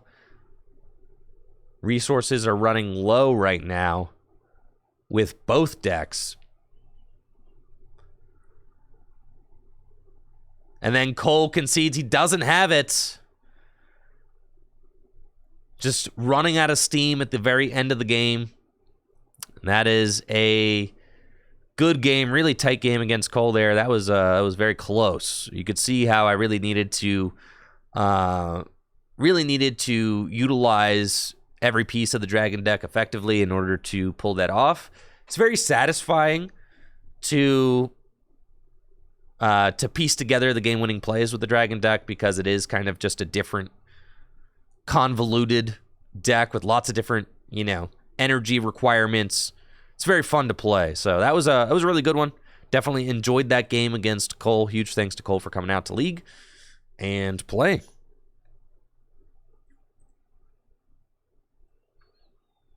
You can see that game went just barely almost to time.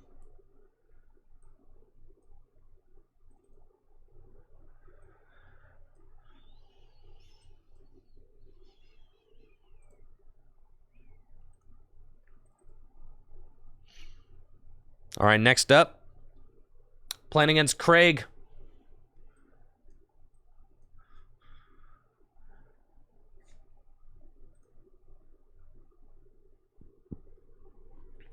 Craig has got his Tanky grass deck.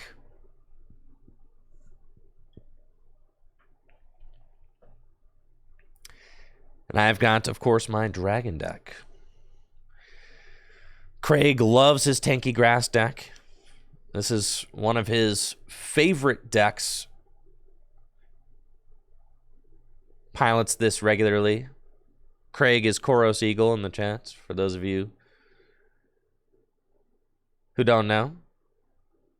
Craig and Koros Eagle, they are the same.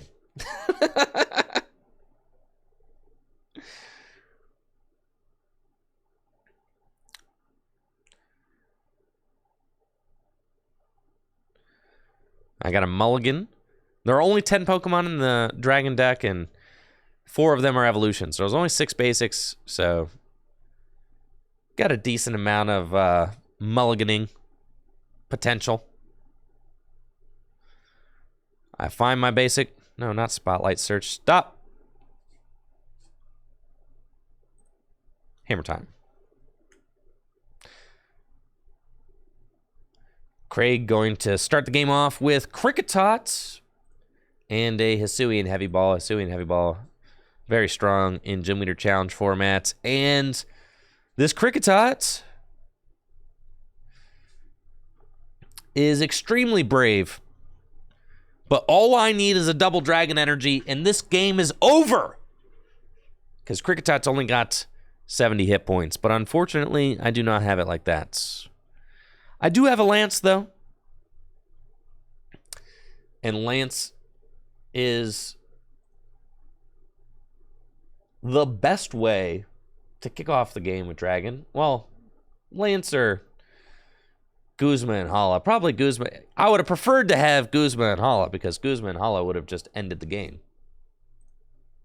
But Lance ain't too shabby. Lance's supporter card allows you to search your deck for just 3 Dragon Pokemon and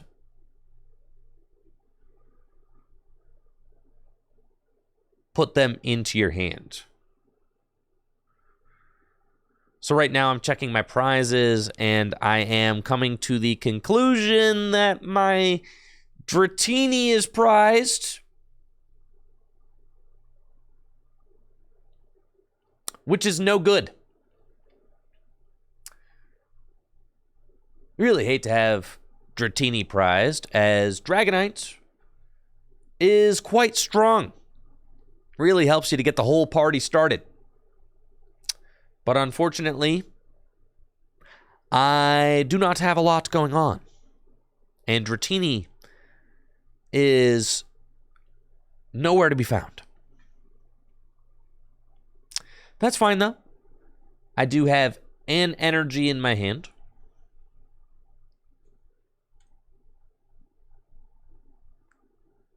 And I've got Gibble.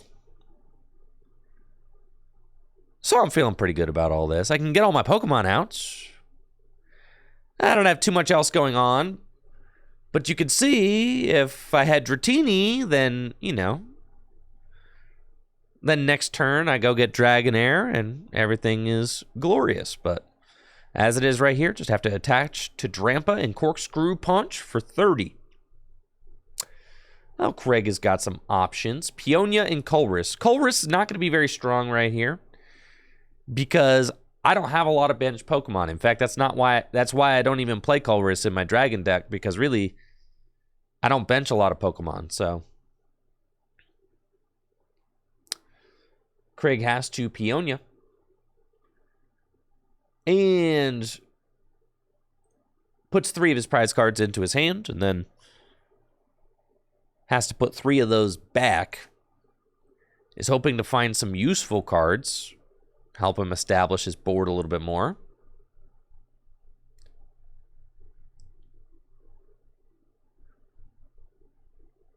Craig's got Ball Guy, which you may want to use next turn. Bug Hunch is also a very strong attack. Bug Hunch is like unreasonably good for a little Kricketot. Take a look at Bug Hunch. You get to search your deck for 3 grass Pokemon and put them into your hand. I mean, that's just nuts. Kricketot has no business being that good.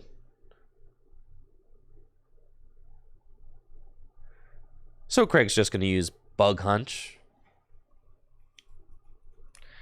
and get 3 grass Pokemon out of his deck and put them into his hand. He plays Levani and Sceptile. It's a really cool deck. And Torterra and Eldegoss.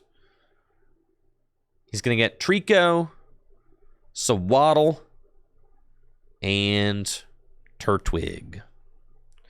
And Craig says he knows that that's not the optimal Turtwig. He just likes the artwork.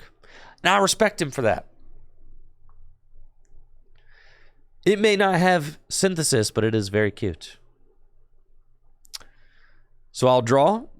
Not what I want. Nest Ball. There is no more Pokemon for me to get in the deck. So I'm just playing the Nest Ball to get it out of my hand. In case Craig were to do something as kind as play N or Marnie. You know, I don't want to draw back into that Nest Ball ever, because I've got all my Pokemon right now. Play Evolution Incense, and I can go get Gabite. Gabite can use that Dragon Call ability, but I've already got pretty much all the Pokemon out of my deck in my hand, because I played Lance, and now, yeah, there's only 10 Pokemon in my deck. You know, thank you, Trinex, for the Prime sub. There's only 10 Pokemon. I pretty much have all of them except for Dratini. Desperately need Dratini, but Dratini is not around. I've got Versus Seeker in my hands, but using Versus Seeker for Lance is not really going to do anything. Like I said, I've already got all of my Pokemon in my hand. So Craig benches Trico, Sawaddle, and Turtwig. I take a knockout with Drampa's Corkscrew Punch. And Craig has got Training Court to recover a grass energy from the discard pile. Put it back into his hand. And let's see what supporter Craig decides to go for this turn.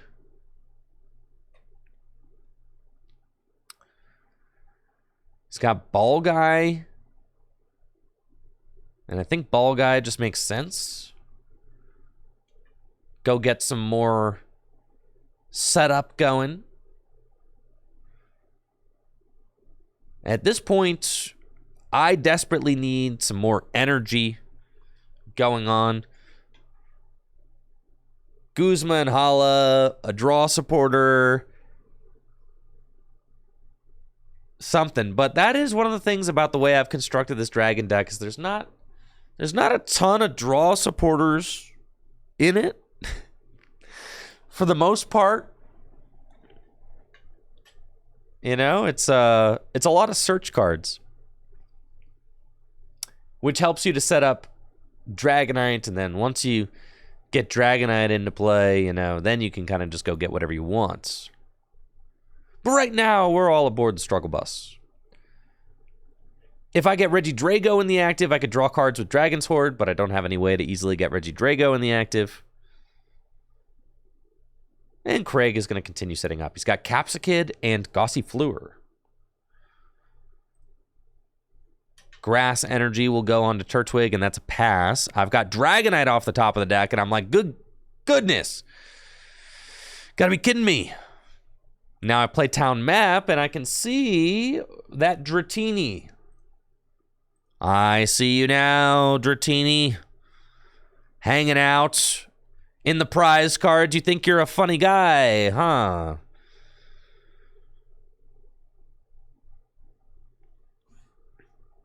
And I just have to use Corkscrew Punch for 30, as I don't have anything else in my hand right now. Now, Craig is about to pop off. He's got all of his basics in play now. And can use Level Ball. Level Ball can go get Grovyle.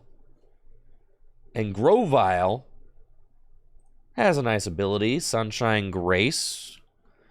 Sunshine Grace allows you to search your deck for an evolution, or search your deck just for a grass Pokemon and put it into your hands.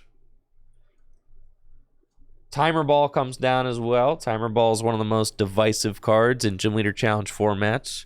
You've got players who swear by it, and you've got players who claim it's a blank card. I'm back and forth on Timer Ball. Depends on the day. Depends on how good I've been flipping lately. I'm usually a big Timer Ball fan, but sometimes Timer Ball makes me mad. So Craig uses Sunshine Grace to go get Grovyle, uses Timer Ball to go get Levani. And tell you what, once this Levani comes out, it's not good, guys. This Levani kind of hurts. It's got the Blanket Weaver ability, which makes your grass Pokemon take 30 less damage from attacks. So, as we can see, oh, and the Herbal Energy, devastating. Herbal Energy heals 30 damage when you attack it, or when you attach it. Eldegoss, Cotton Lift can go get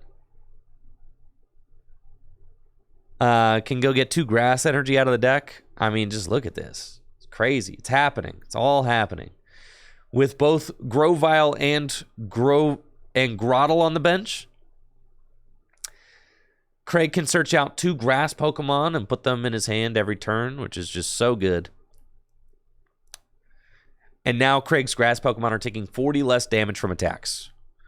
I find this Water Energy off the top of the deck, and I'm like, okay, I guess I could retreat into Regidrago and try to draw, but I guess I'll just Berserk. Thank you, Espresso, for the Prime sub. But Berserk is only doing 30 damage right now because of that Blanket Weaver ability, which is so bad. And I don't have any damage counters on my bench to boost Berserk's damage output. Even if I did, I still wouldn't be taking a knockout, because the Shining Genesect has an effective 170 hit points right now. I have to do 170 damage to knock out that Shining Genesect. Shining Genesect has the very cool Energy Reload ability, which is going to allow it to soak up that energy from the bench, move it to the active spot. And then check this out, the Sceptile accelerating another energy from hand with the Nurture and Heal, and then completely healing the damage that I'd done to it. Like, dude, pain! Nothing but pain.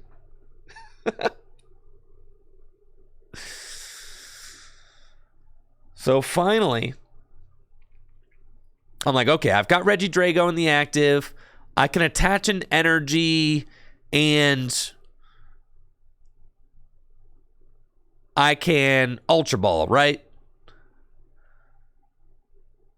I need to draw as many cards as I can with Dragon's Horde because I'm dead drawing, right? Now that the Regidrago is finally in the active spot, I'm good to go.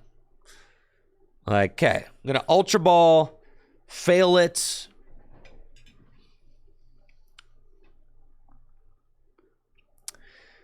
And it's time to Dragon's Horde.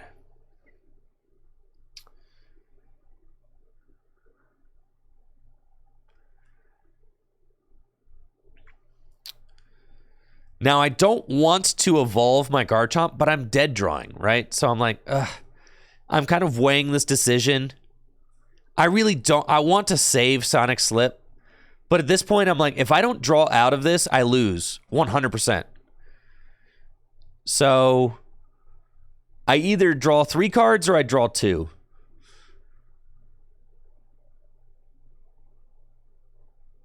And I decide to Sonic Slip at the last minute and Dragon's Sword for 3. And sure enough, these 3 cards are all bad.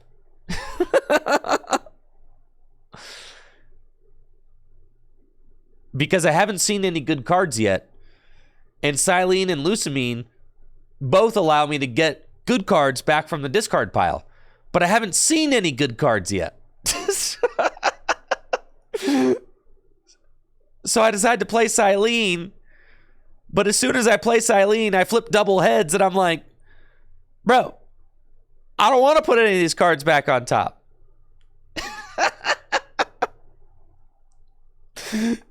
None of them.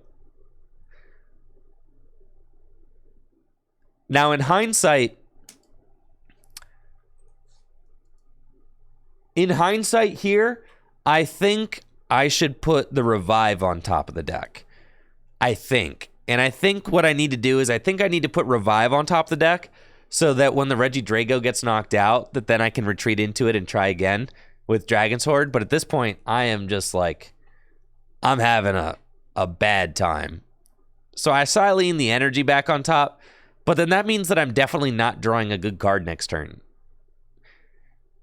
Now, Silene is up 2, so even if you flip 2 heads, you only have to do up 2, so you do 1. But I am surely going to be feeling the pain here in these next couple turns. Craig's board is looking magnificent. He's even got the Scovillain, which is a really cool new card from Scarlet and Violet. Scovillain's got the super spicy breath attack, which does 180 damage if it's got any fire energy attached to it. And then Eldegoss can easily go search out that fire energy. Shining Genesect going to take another knockout. And I'll promote Garchomp. I'm like, okay, I guess I can attack. So we send that dude up. And I know what my top deck is because I just put it there. But all of the cards in my hand are bad. Lucamine can get back Silene, but I don't want to get back any of the cards from my discard pile because I haven't seen any good ones yet. So I just have to attach to Garchomp.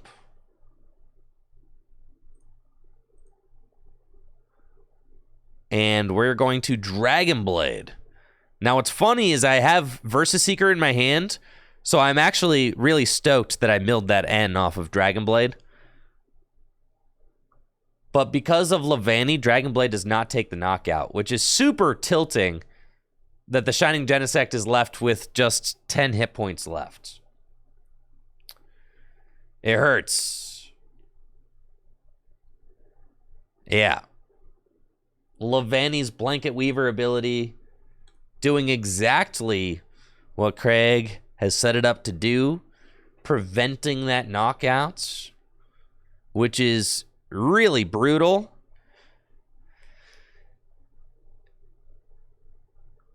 Minus 40.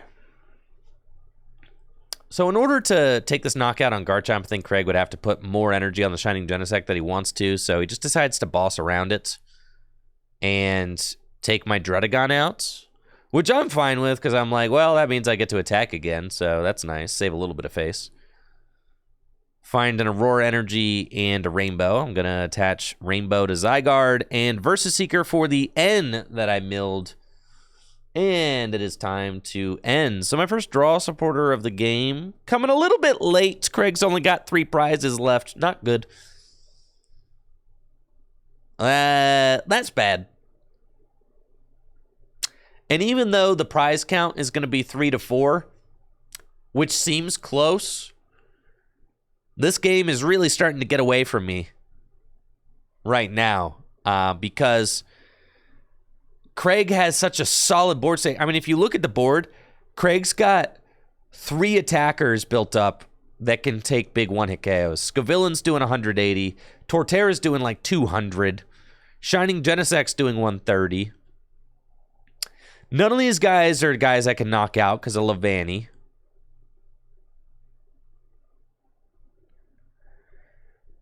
And I still don't have my Dratini. But at this point, I'm like, I'm probably too far behind to get Dratini. So I have to take Hexmaniac.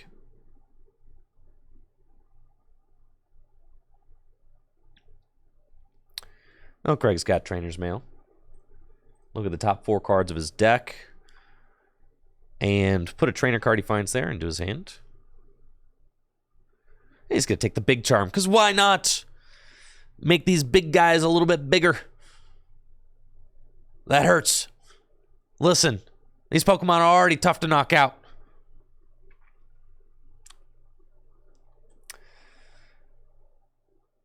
That big charm is not helping. Eldegoss can use Cotton Lift, go get a Grass Energy. Grass Energy goes on to Scavillain. Big Charm onto Torterra, giving it 220 hit points, and it takes 40 less damage from attacks. And I'm getting Marnied. And I just found my Double Dragon Energy. It's not great. And Torterra. An absolute unit. A monster in Gym Leader Challenge format to be feared by any deck. Especially with Levani out. This Torterra has 190 hit points. Evo Press. Pot Helmet on the Scavillain. The Scavillain is taking 70 less damage from attacks. Oh my god. This is disastrous. I promote Zygarde and draw. I've got nothing. I've got a Fighting Energy. I can Special Charge and see if maybe I find the Double Dragon Energy, which just got shuffled to the bottom of my deck. So I play Special Charge to reorder the deck. Since I know my Double Dragon Energy is on the bottom, if I want to hit it off of the Energy Lotto, then I need to shuffle. So the Special Charge helps me to shuffle. And then we can try our hand with Energy Lotto. Do I find the Double Dragon Energy to stay in this game? That's a swing and a miss. Nothing. At this point, I concede. I got nothing. No Dragonites. No energy to attack. That Torterra is doing like 200 damage every turn. GG's to Craig. Craig absolutely dominated me there. Got the Tanky Grass Pokemon set up, and my dragons, my poor dragons, had nothing for it. Very cool deck. Happy to see Craig really thriving with his Tanky Grass deck. It's his own build. Very fun to see. GG's to Craig.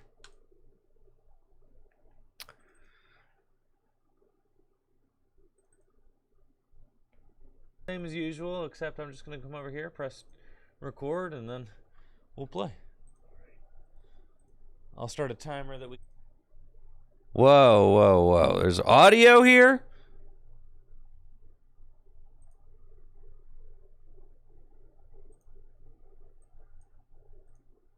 Where's that coming from?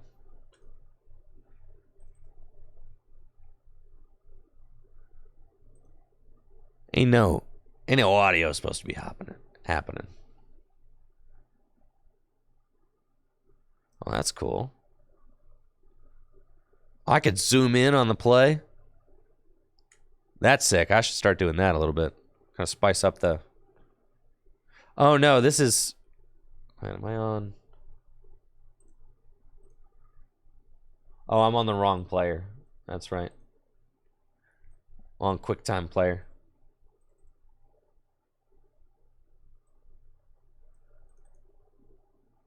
Okay, cool.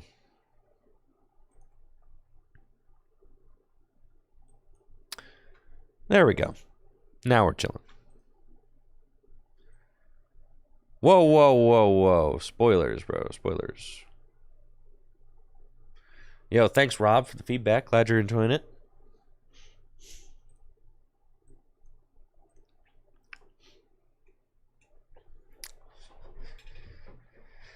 Okay.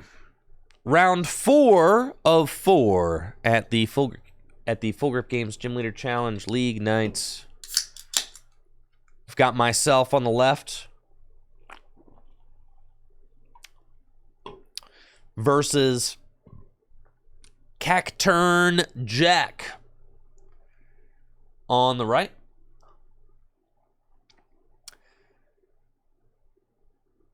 Jack is a regular at our local league and has been playing Colorless featuring Archeops lately. I've got a mulligan. Jack's got Pidgey.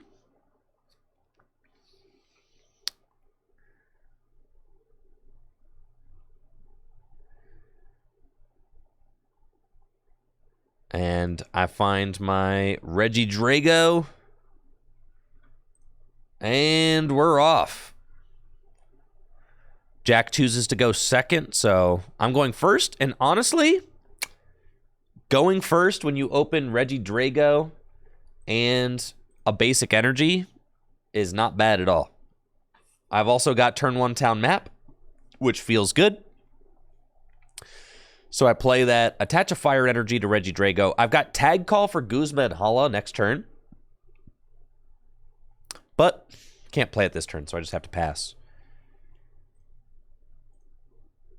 Jack's got capture energy, so he's going to use capture energy, attach it to his Pidgey, allows him to go search his deck for a basic Pokemon and put it onto his bench.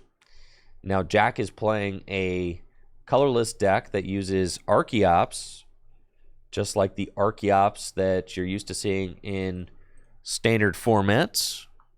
Lugia decks, the idea is to set up Archeops and use its Primal Turbo ability to accelerate special energy into play. And there are a bunch of very strong basic attackers in this deck that you can power up, like Snorlax with the Unfazed Fat ability and the Thumping Snore attack. There's also Lugia from Celebrations, which is just really good. So hilariously, you pair Archeops with Lugia in Gym Leader Challenge format, just like you do in standard format, except they're just a little bit different. Like Lugia only has 130 hit points and does 160 damage and doesn't summon Archeops from the discard pile. But, you know, it's still Lugia Archeops, all right? It's just not... It's not exactly the same. In Gym Leader Challenge formats, there are still fun ways to get your Archeops into play. Fossil Research Lab is the most popular way. If you can find a Pokemon Research Lab early on in the game, you can use Research Lab to go get Arkin, which puts it straight onto your bench, which is very good because it effectively allows you to put a Stage 1 Pokemon straight onto your bench. And then the following turn, you could evolve Arkin into Archeops. So that's the fastest way. You could also go the old-fashioned way and actually evolve an unidentified fossil. That's right. In Gym Leader Challenge, we're not above evolving unidentified fossils into play. In standard format, we are. But in GLC, This is a very fine way to get an Archeops into play. Pidgey's going to use Collect. That's all he's got. And my Marnie hand is not nearly as strong as the hand I had before. I had Tag Call, was ready for Guzma and Hala, Double Dragon Energy, all that. Now my Marnie hand stinks, but that's okay. I've still got Dragon's Horde, thankfully. So as long as you got Dragon's Horde, you can always draw cards. So even though my hand is kind of bad, I can Dragon's Horde for 3. And I find Gibble and Mysterious Treasure. And this is a weird situation because I really want to get the Dratini and put it onto my bench, right? We saw last game what happened without Dratini. When you don't set up Dratini, the whole game kind of falls apart. So I really want to go get Dratini, but in order to get Dratini, I would have to Mysterious Treasure and discard a valuable card in my hand. Maybe this Ultra Ball. And I could use the Mysterious Treasure to go get Gabite, right? So it's like this weird decision where I'm like, I really want to save the Mysterious Treasure for Gabite, but I also really want to get this Dragonair into play next turn so that I'm closer to getting Dragonite online. Because as soon as I get Dragonite online, it's over, right? So I'm deciding to use the Mysterious Treasure to get Dratini instead of saving it for Gabite because I've already got the Dragonair in my hand, and I also am predicting that Reggie Drago is not going to get knocked out right now, right? Because Jack doesn't have anything on his board that can threaten my Reggie Drago.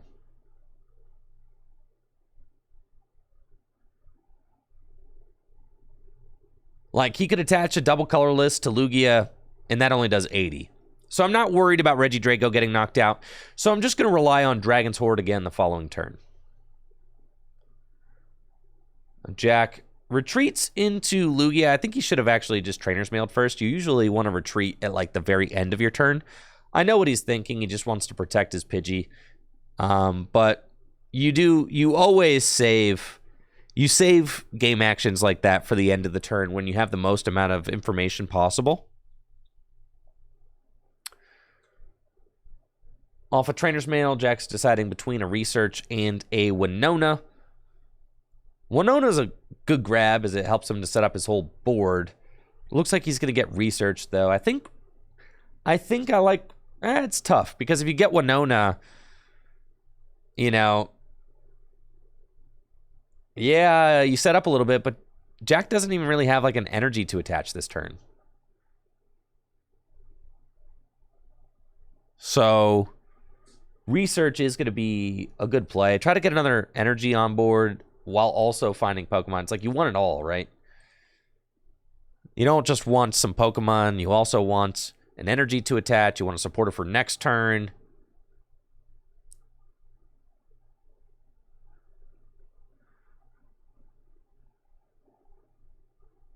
Oh, Jack does have the counter energy. It's not activated yet, but still good to play it. And then we'll Escape Rope.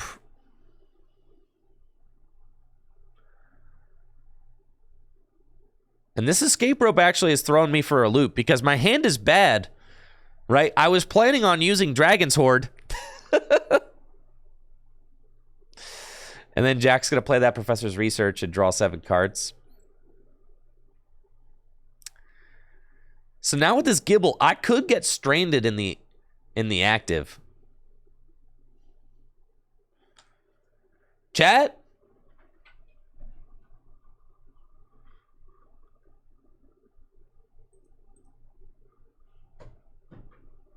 I know it's Friday, but be nice to new people, okay?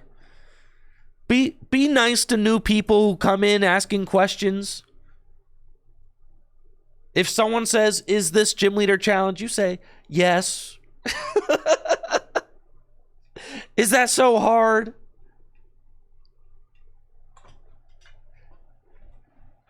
Be nice to new people. I know, French Baguette. You did good. You get a gold star, French Baguette. Everybody else, demotion. Everybody else has to skip recess. That's right. No recess for you guys. All right, carrying on.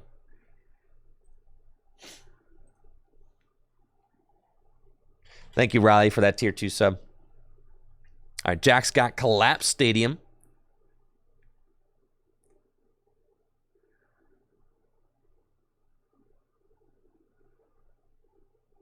And has to pass. Actually, that research is terrible. Jack is not able to find anything, just has a bunch of supporter cards. And is not able to do anything with those.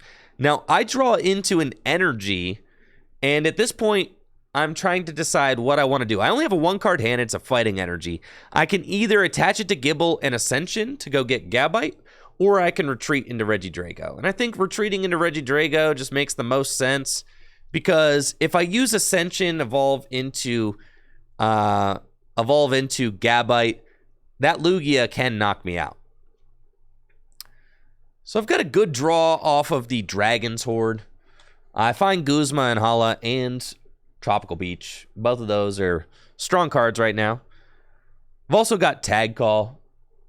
So I think I'm going to play Tag Call. Might even Cynthia and Caitlyn this turn. I know I want a Tropical Beach because I just want to draw cards, fill my hand, and establish a big hand this turn. So it's going to be a Tag Call for Cynthia and Caitlyn. I just want to draw more cards. Because right now, my hand is pretty small. And thankfully, Jack is not setting up very quickly, which is allowing me to have, to take more time to set up my own board.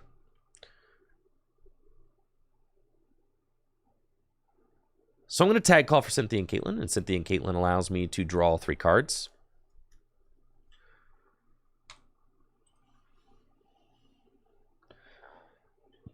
Have to discard another card from my hand. And there are no supporters in my discard pile to recover, so I just draw 3. Then I've got Trainer's Mail 2, if I care to play it. And Quick Ball if I want to thin my hand down even more before the Tropical Beach. Play Quick Ball, discarding Guzma and Hala, deciding I probably won't use Guzma and Hala at this point, because I'm about to Beach for 5, so I'm thinking like, okay, once I use Beach, I'll draw into the energy that I need in order to attack next turn. So that's the thought.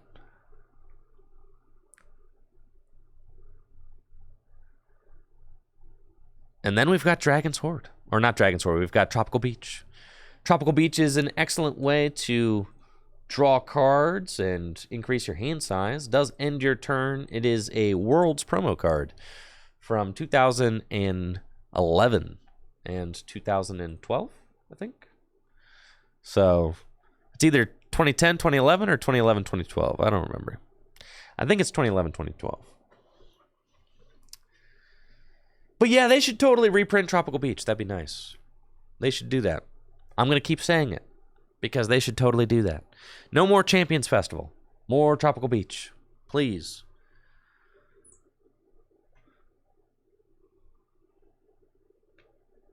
Gosh, if they give out Tropical Beaches at Worlds this year, I'll finally have a Tropical Beach for all of my Gym Leader Challenge decks. What a great reward that would be.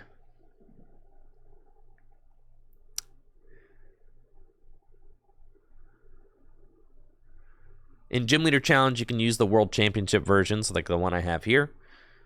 Helps increase accessibility to those hard-to-find cards. Jack's got Pidgeotto, going to use its Airmail ability. Allows you to look at the top 2 cards of your deck, put one into your hand, one on the bottom of the deck.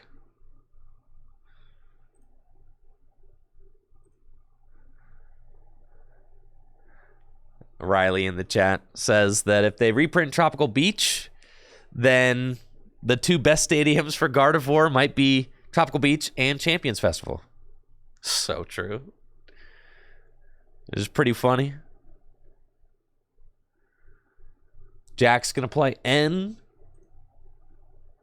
Reset both of our hands. Jack will draw 6. And I will also draw 6, actually, because neither of us have taken any prize cards yet. Yeah, Gym Leader Challenge, sometimes it's just like that. I was ready to pop off with a turn 2 attack in my opening hand, and then Jack Marnied me into a much less exciting hand. So I've been trying to dig myself out of that ever since, and sometimes it could take you multiple turns to do that. Jack's still unable to find the fossil or the research lab. At this point, research lab needs to hit the board to get that Archon into play. You can see Archeops is in his hand, but no research lab to be found. Jack is just spinning his wheels, trying to get that Archeops into play, but having no luck. And we'll retreat into Lugia and Aeroball. Aeroball does more damage for the amount of energy attached to both Pokemon, so 80 damage plus 10 from the Fighting Fury Belt will do 90. Finally, I find my Gabite and can use Dragon Call to search out Dragonite. And now we are ready to go. Dragonites can use its incredible fast call ability. Now that I've got Dragonite online, we are truly cooking. I can get whatever supporter card I want out of my deck and put it into my hand. These kinds of abilities are incredibly strong in Gym Leader Challenge formats and very fun to play with. Navigating a deck that is all one of supporters with a card that searches out a supporter every turn is so good. We'll play Energy Lotto first. I need a Rainbow Energy or Aurora Energy in order to attack with Regidrago, and you know what? We've got it all. Double Dragon, Rainbow, and Aurora Energy. And the reason I decide to play Energy Lotto first is because Energy Lotto is going to help me decide what supporter I want to play for turn. Energy Lotto is a really good card in Dragon-type Gym Leader Challenge decks because it allows you to find special energy, right, off the top of the deck, which is just very good. Like sometimes if you need double Dragon Energy and it's in your discard pile, you can teammates for Energy Charge or for Special Charge and Energy Lotto, and then like you might hit it, right? Those kind of crazy plays you make sometimes when playing Dragon. So I'm going to put the double Dragon Energy onto Drampa, and then I think that I am eyeing up a Guzma turn or a Boss's Orders turn. I'll use Dragonite's Fast Call. And it is going to be Fast Call for Boss's Orders. I've got the Floatstone on Regidrago, so I don't need to waste my Guzma out, as I've already got the switch effect covered with that Floatstone on the active. And I'll use Boss's Orders to bring up Pidgeotto, try to pick apart Jack's draw. As I know Jack's already kind of having a little bit of a tough time setting up, I want to knock out this Pidgeotto with Drampa's Berserk attack. And since Regidrago took a hit from the Lugia, Berserk is now fully powered and will be dealing 160 damage with that double Dragon Energy attached.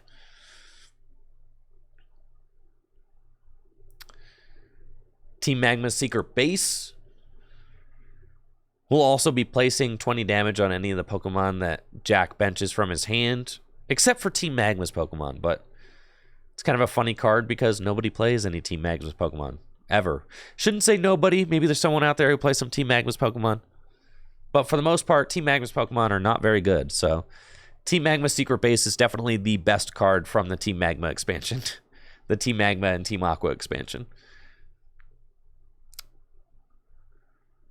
Jack's got a level ball now and can play it to go get Ditto. I take the first prize of the game with Drampa, so the game is just 5-6. But really, Gym Leader Challenge is not just a prize race. It's also a board state race. And right now, my board state is much stronger than Jack's. Jack would really have to have a very powerful turn in order to make a comeback. But we do see that Research Lab is in Jack's hand. So Jack is ready to use Research Lab to go set up Arkin and Aerodactyl. Research Lab is really cool because not only will it get Arkin, but Aerodactyl is a very strong attacker in Gym Leader Challenge format because of its Fossil Fangs attack. It does 180 damage for 3 energy, which is just good damage output. Fossil Fangs does 90 damage plus 90 more damage if you don't have any Pokemon GX or EX on your bench. And in Gym Leader Challenge format, Pokemon EX and GX are not legal for play. So you will always be doing 180 damage with Aerodactyl.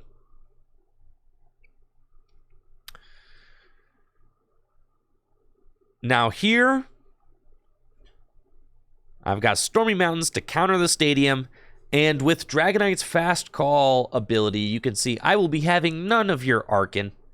We're going straight for Guzma. I want to bring that Arkin into the active spots. Fast Call, searching out Guzma. Guzma, still one of the most powerful supporters ever printed. A switch effect and a gust effect in one. We'll bring up the Arkin, and then my Drampa can make quick work of it with the Berserk attack. Take teammates off the prizes, and at this point, Jack does have a built-up Lugia, but I'm kind of taking the colorless deck out by the knees, not allowing that energy accelerator to come into play.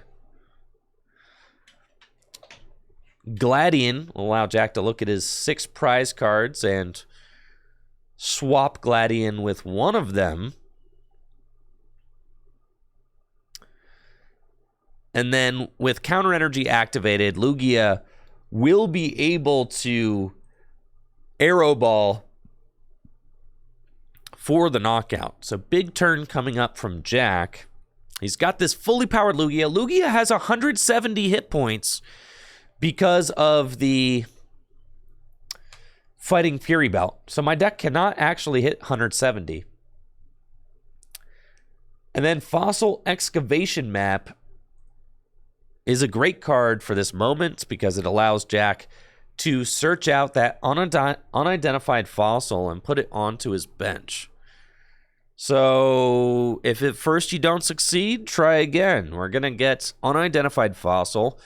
And now unidentified fossil can evolve into Archeops if Jack's able to piece together a rare candy. So Jack could very much still make his way back into this game. Rare candy Archeops next turn. Both of my Gust cards are in the discard pile. Both Boss's Orders and Guzma. And since it's a singleton format, you know that I can't Gust again unless I find my one-of Versus Seeker. So Jack is on the board, takes a prize card. And then Field Blower off the top of the deck. A fantastic top deck for me, as it allows me to remove that Fighting Fury Belt from Lugia. Now I can take a knockout. Trying to decide which attacker I want to go with this turn. It feels like a good turn to attack with Garchomp. But I don't have the energy that I need.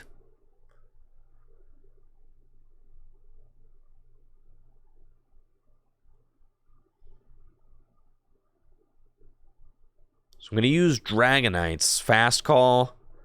And I'm considering a Raihan or a Teammates. I think I decide that I would prefer to use Raihan this turn just to bounce an extra energy into play. Pretty much anytime you can get away with using Raihan as your supporter for turn, you want to do that in the Dragon deck, just because it gives you an extra energy attachment, helping you to skip ahead in energy attachments. And since Dragon doesn't have any real energy accelerating options, I mean, there's like the Reshiram from Evolving Skies. I know somebody's going to say, what about Reshiram from Evolving Skies? Sure, there's that, you know. There are some Dragonites that accelerate energy into play. Yeah, there's some. But this list doesn't play any energy acceleration. So Raihan is your best friend in this particular list. Because attaching 2 energy per turn is really good, right? That's the whole thing. You're like, all right, Raihan lets me attach 2 energy per turn, and if I can do that twice per game, I'm chilling. Then I can just manually attach the rest. Aurora energy onto Druddigon, discard the rare candy. You can see I Raihan the fighting energy onto Garchomp. I can use Dragon's Horde for 1. And then Garchomp also has its Sonic Slip ability activated, which is going to make the Garchomp invincible this turn.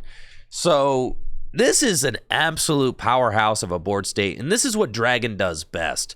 Attacking with Garchomp, making it so that your opponent can't actually damage the Garchomp next turn unless they have an attack that goes through all effects on the defending Pokemon. There's no way to get through this Garchomp.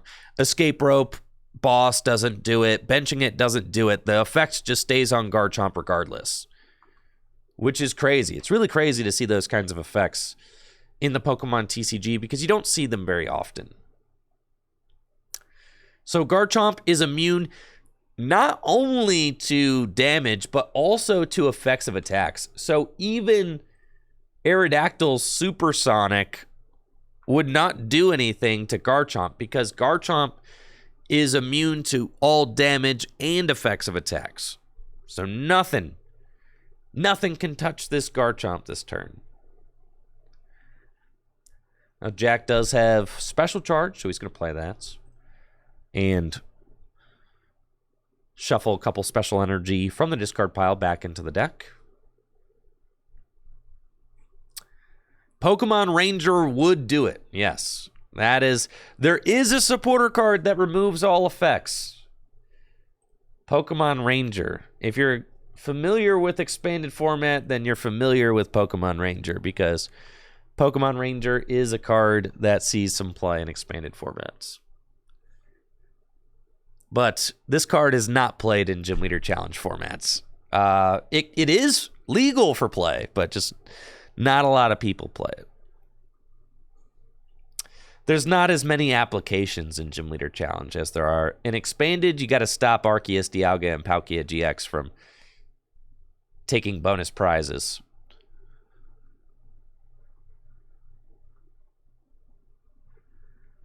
So right now, Jack just playing Winona and trying to set up a little bit more and then has to pass. Doesn't have anything going on in that hand to be able to deal with the Garchomp.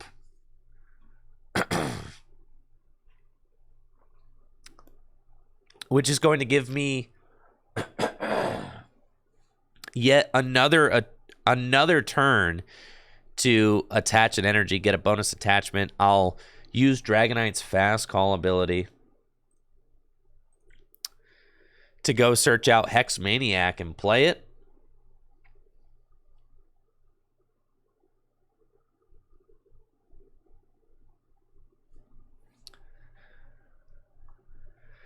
And with Hex Maniac, even if Jack is able to get Archeops online this turn, he will not be able to use Archeops' Primal Turbo ability because of my Hex Maniac. So no abilities for Jack this turn, no matter what. And at this point, I'm fully set up and just establishing a dominant board that I don't think that Jack is going to be able to deal with, just trying to run to the finish line. Jack has Field Blower and nothing in his hand. Mallow and Lana is not going to help.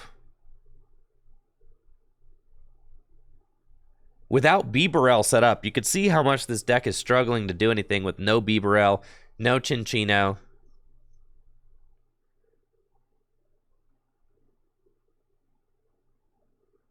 And Jack's just not been able to establish anything while I kind of just run rampant with my Dragon-type Gym Leader Challenge deck. Completely unopposed. Versus Seeker for Hex Maniac again. Back-to-back ability lock turns. Another energy attachment. Even if Jack finds Rare Candy to get Archeops, there is nothing stopping me from this win. Take another knockout with Garchomp. And at this point, Counter Energy can confuse me with Supersonics, the best move that Jack has. Supersonic confusing Garchomp, making it so that I don't just have win on board guaranteed. And like I said, Dragon does not have a lot of mobility cards. So, it's not a lot of things I can hit.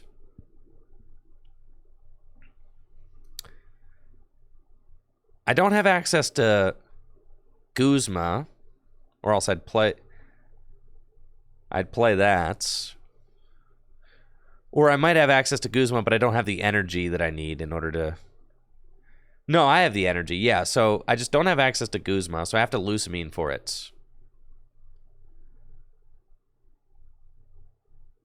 Yes, the Guzma's in my discard pile, so I can't just fast call for Guzma for game. So I have to use Lucamine to recover 2 supporter cards, so that way I'll have win next turn.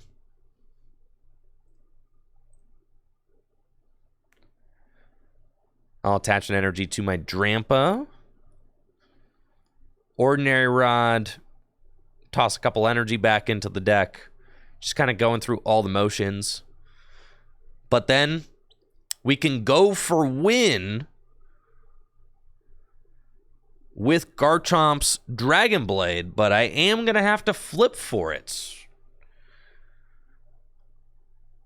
If I flip Tails, I take 30 damage. And here we go. Dragon Blade for game. And it's good. Aerodactyl's knocked out. I take my final prize, and that is game over. 3-1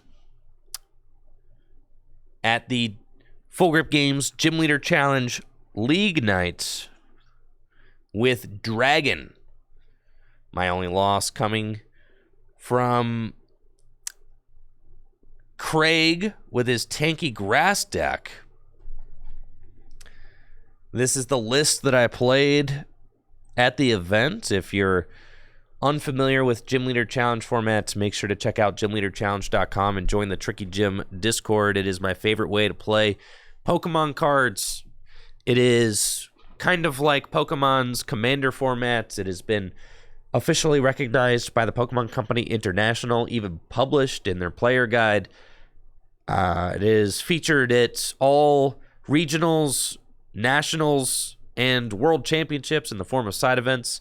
The Professor's Cup for the last couple of years has been Gym Leader Challenge formats. I mean, it is a great time to get into Gym Leader Challenge format if you've never tried it yourself. There are a lot of leagues around the world that play explicitly Gym Leader Challenge formats. I know we've got one here at Full Grip Games, but there are plenty. Just got to ask around and see what's up in your local community, as with the sunsetting of the Pokemon trading card game online, there is no longer a way to play Gym Leader Challenge on a digital platform. So paper and webcam games are the best ways to play Gym Leader Challenge format, and my favorite way to play GLC is in paper with friends at League, just like you saw during today's stream.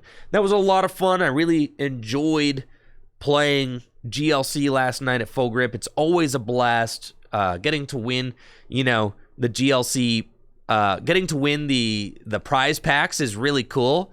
I pulled this Garchomp out of one of my prize packs the other week and getting to play the special play Pokemon promos in your GLC decks is like a lot of fun. There's some really cool cards that they give out in the prize pack. So huge props to TPCI for supporting local leagues with the play Pokemon promo prize packs. These are really cool. Definitely love that.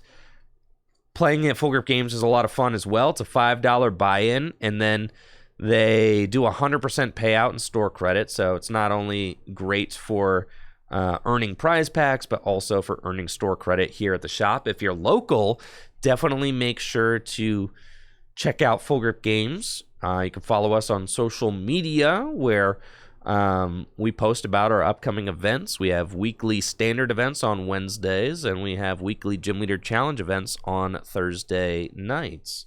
And yeah, this was a blast. This is my current Dragon deck.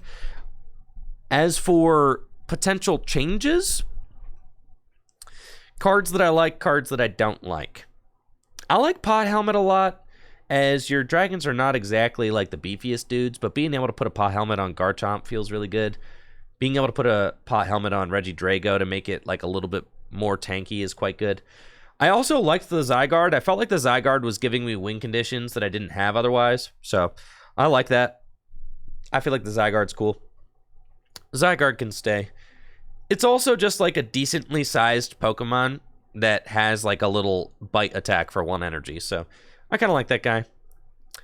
Cards that could maybe go.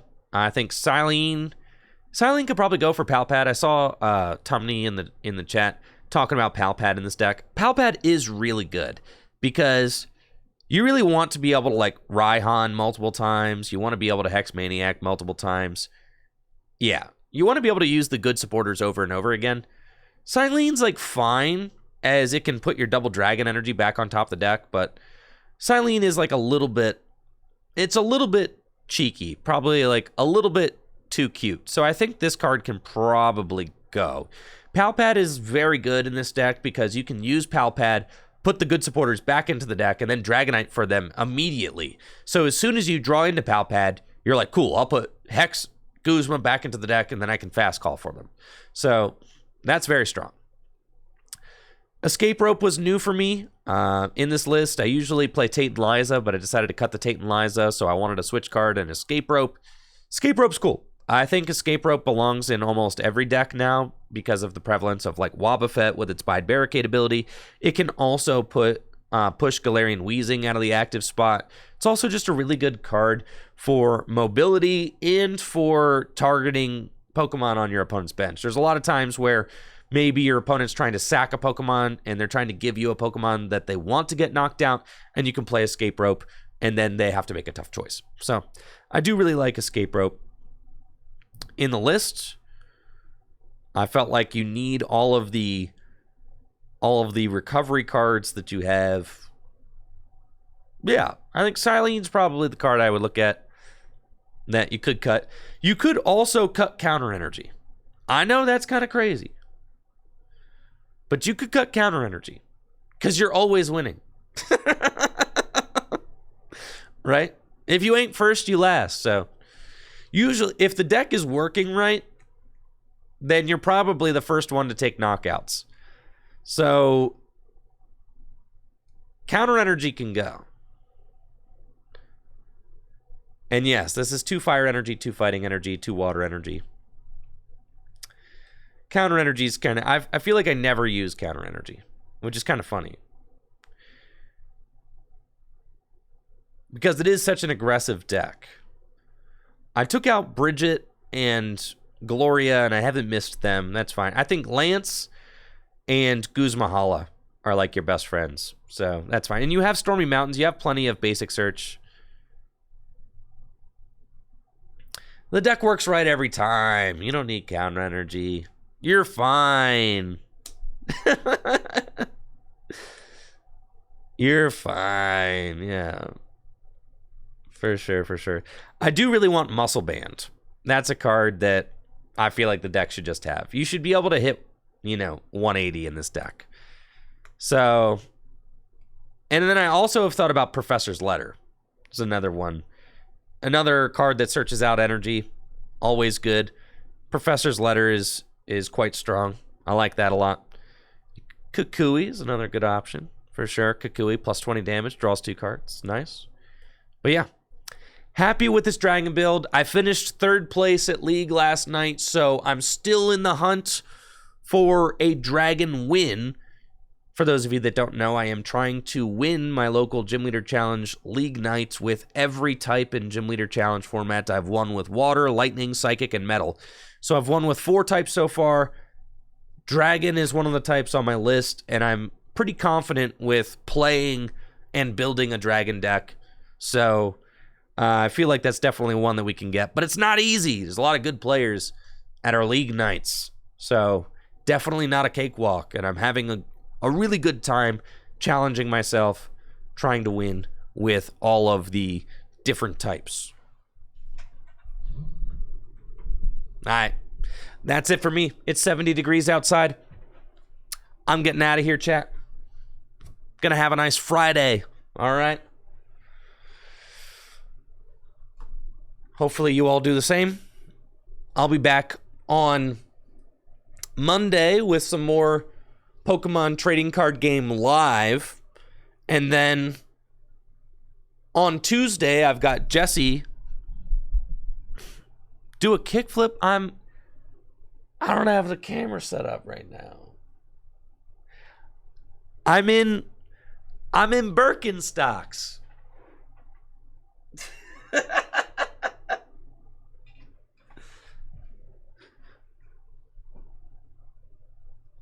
Yeah.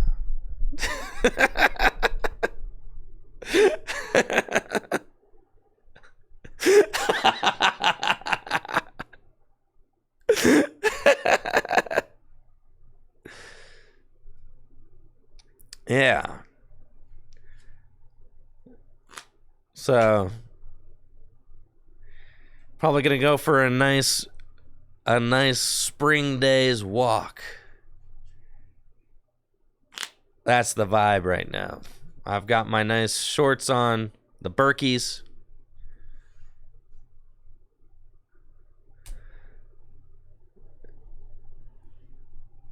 I know. I'll be back on Monday with some more Pokemon Trading Card Game Live. And then on Tuesday, I've got Paldea Evolved decks featuring Jesse Parker. And then on Wednesday, I've got Retro Tabletop featuring Will. So we've got a lot of really exciting content on the horizon. I will be at the Portland Regional Championships also. So anybody going to Portland, I'll see you there.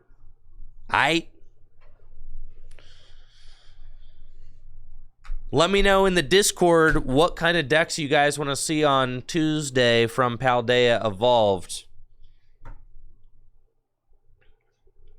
I also got word that I'm going to be getting a free booster box from the Pokemon Company that I can open on May 26th. Woohoo! So, about 1 month until Paldea Evolved.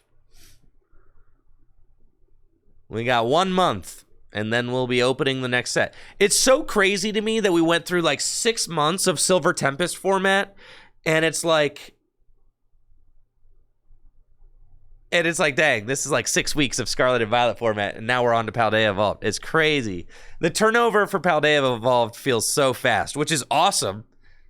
But, I mean, I'm loving it. But yeah, it's keeping me on my toes for sure. All right, I'm out of here.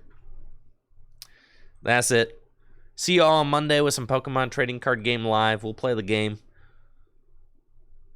Play the clients.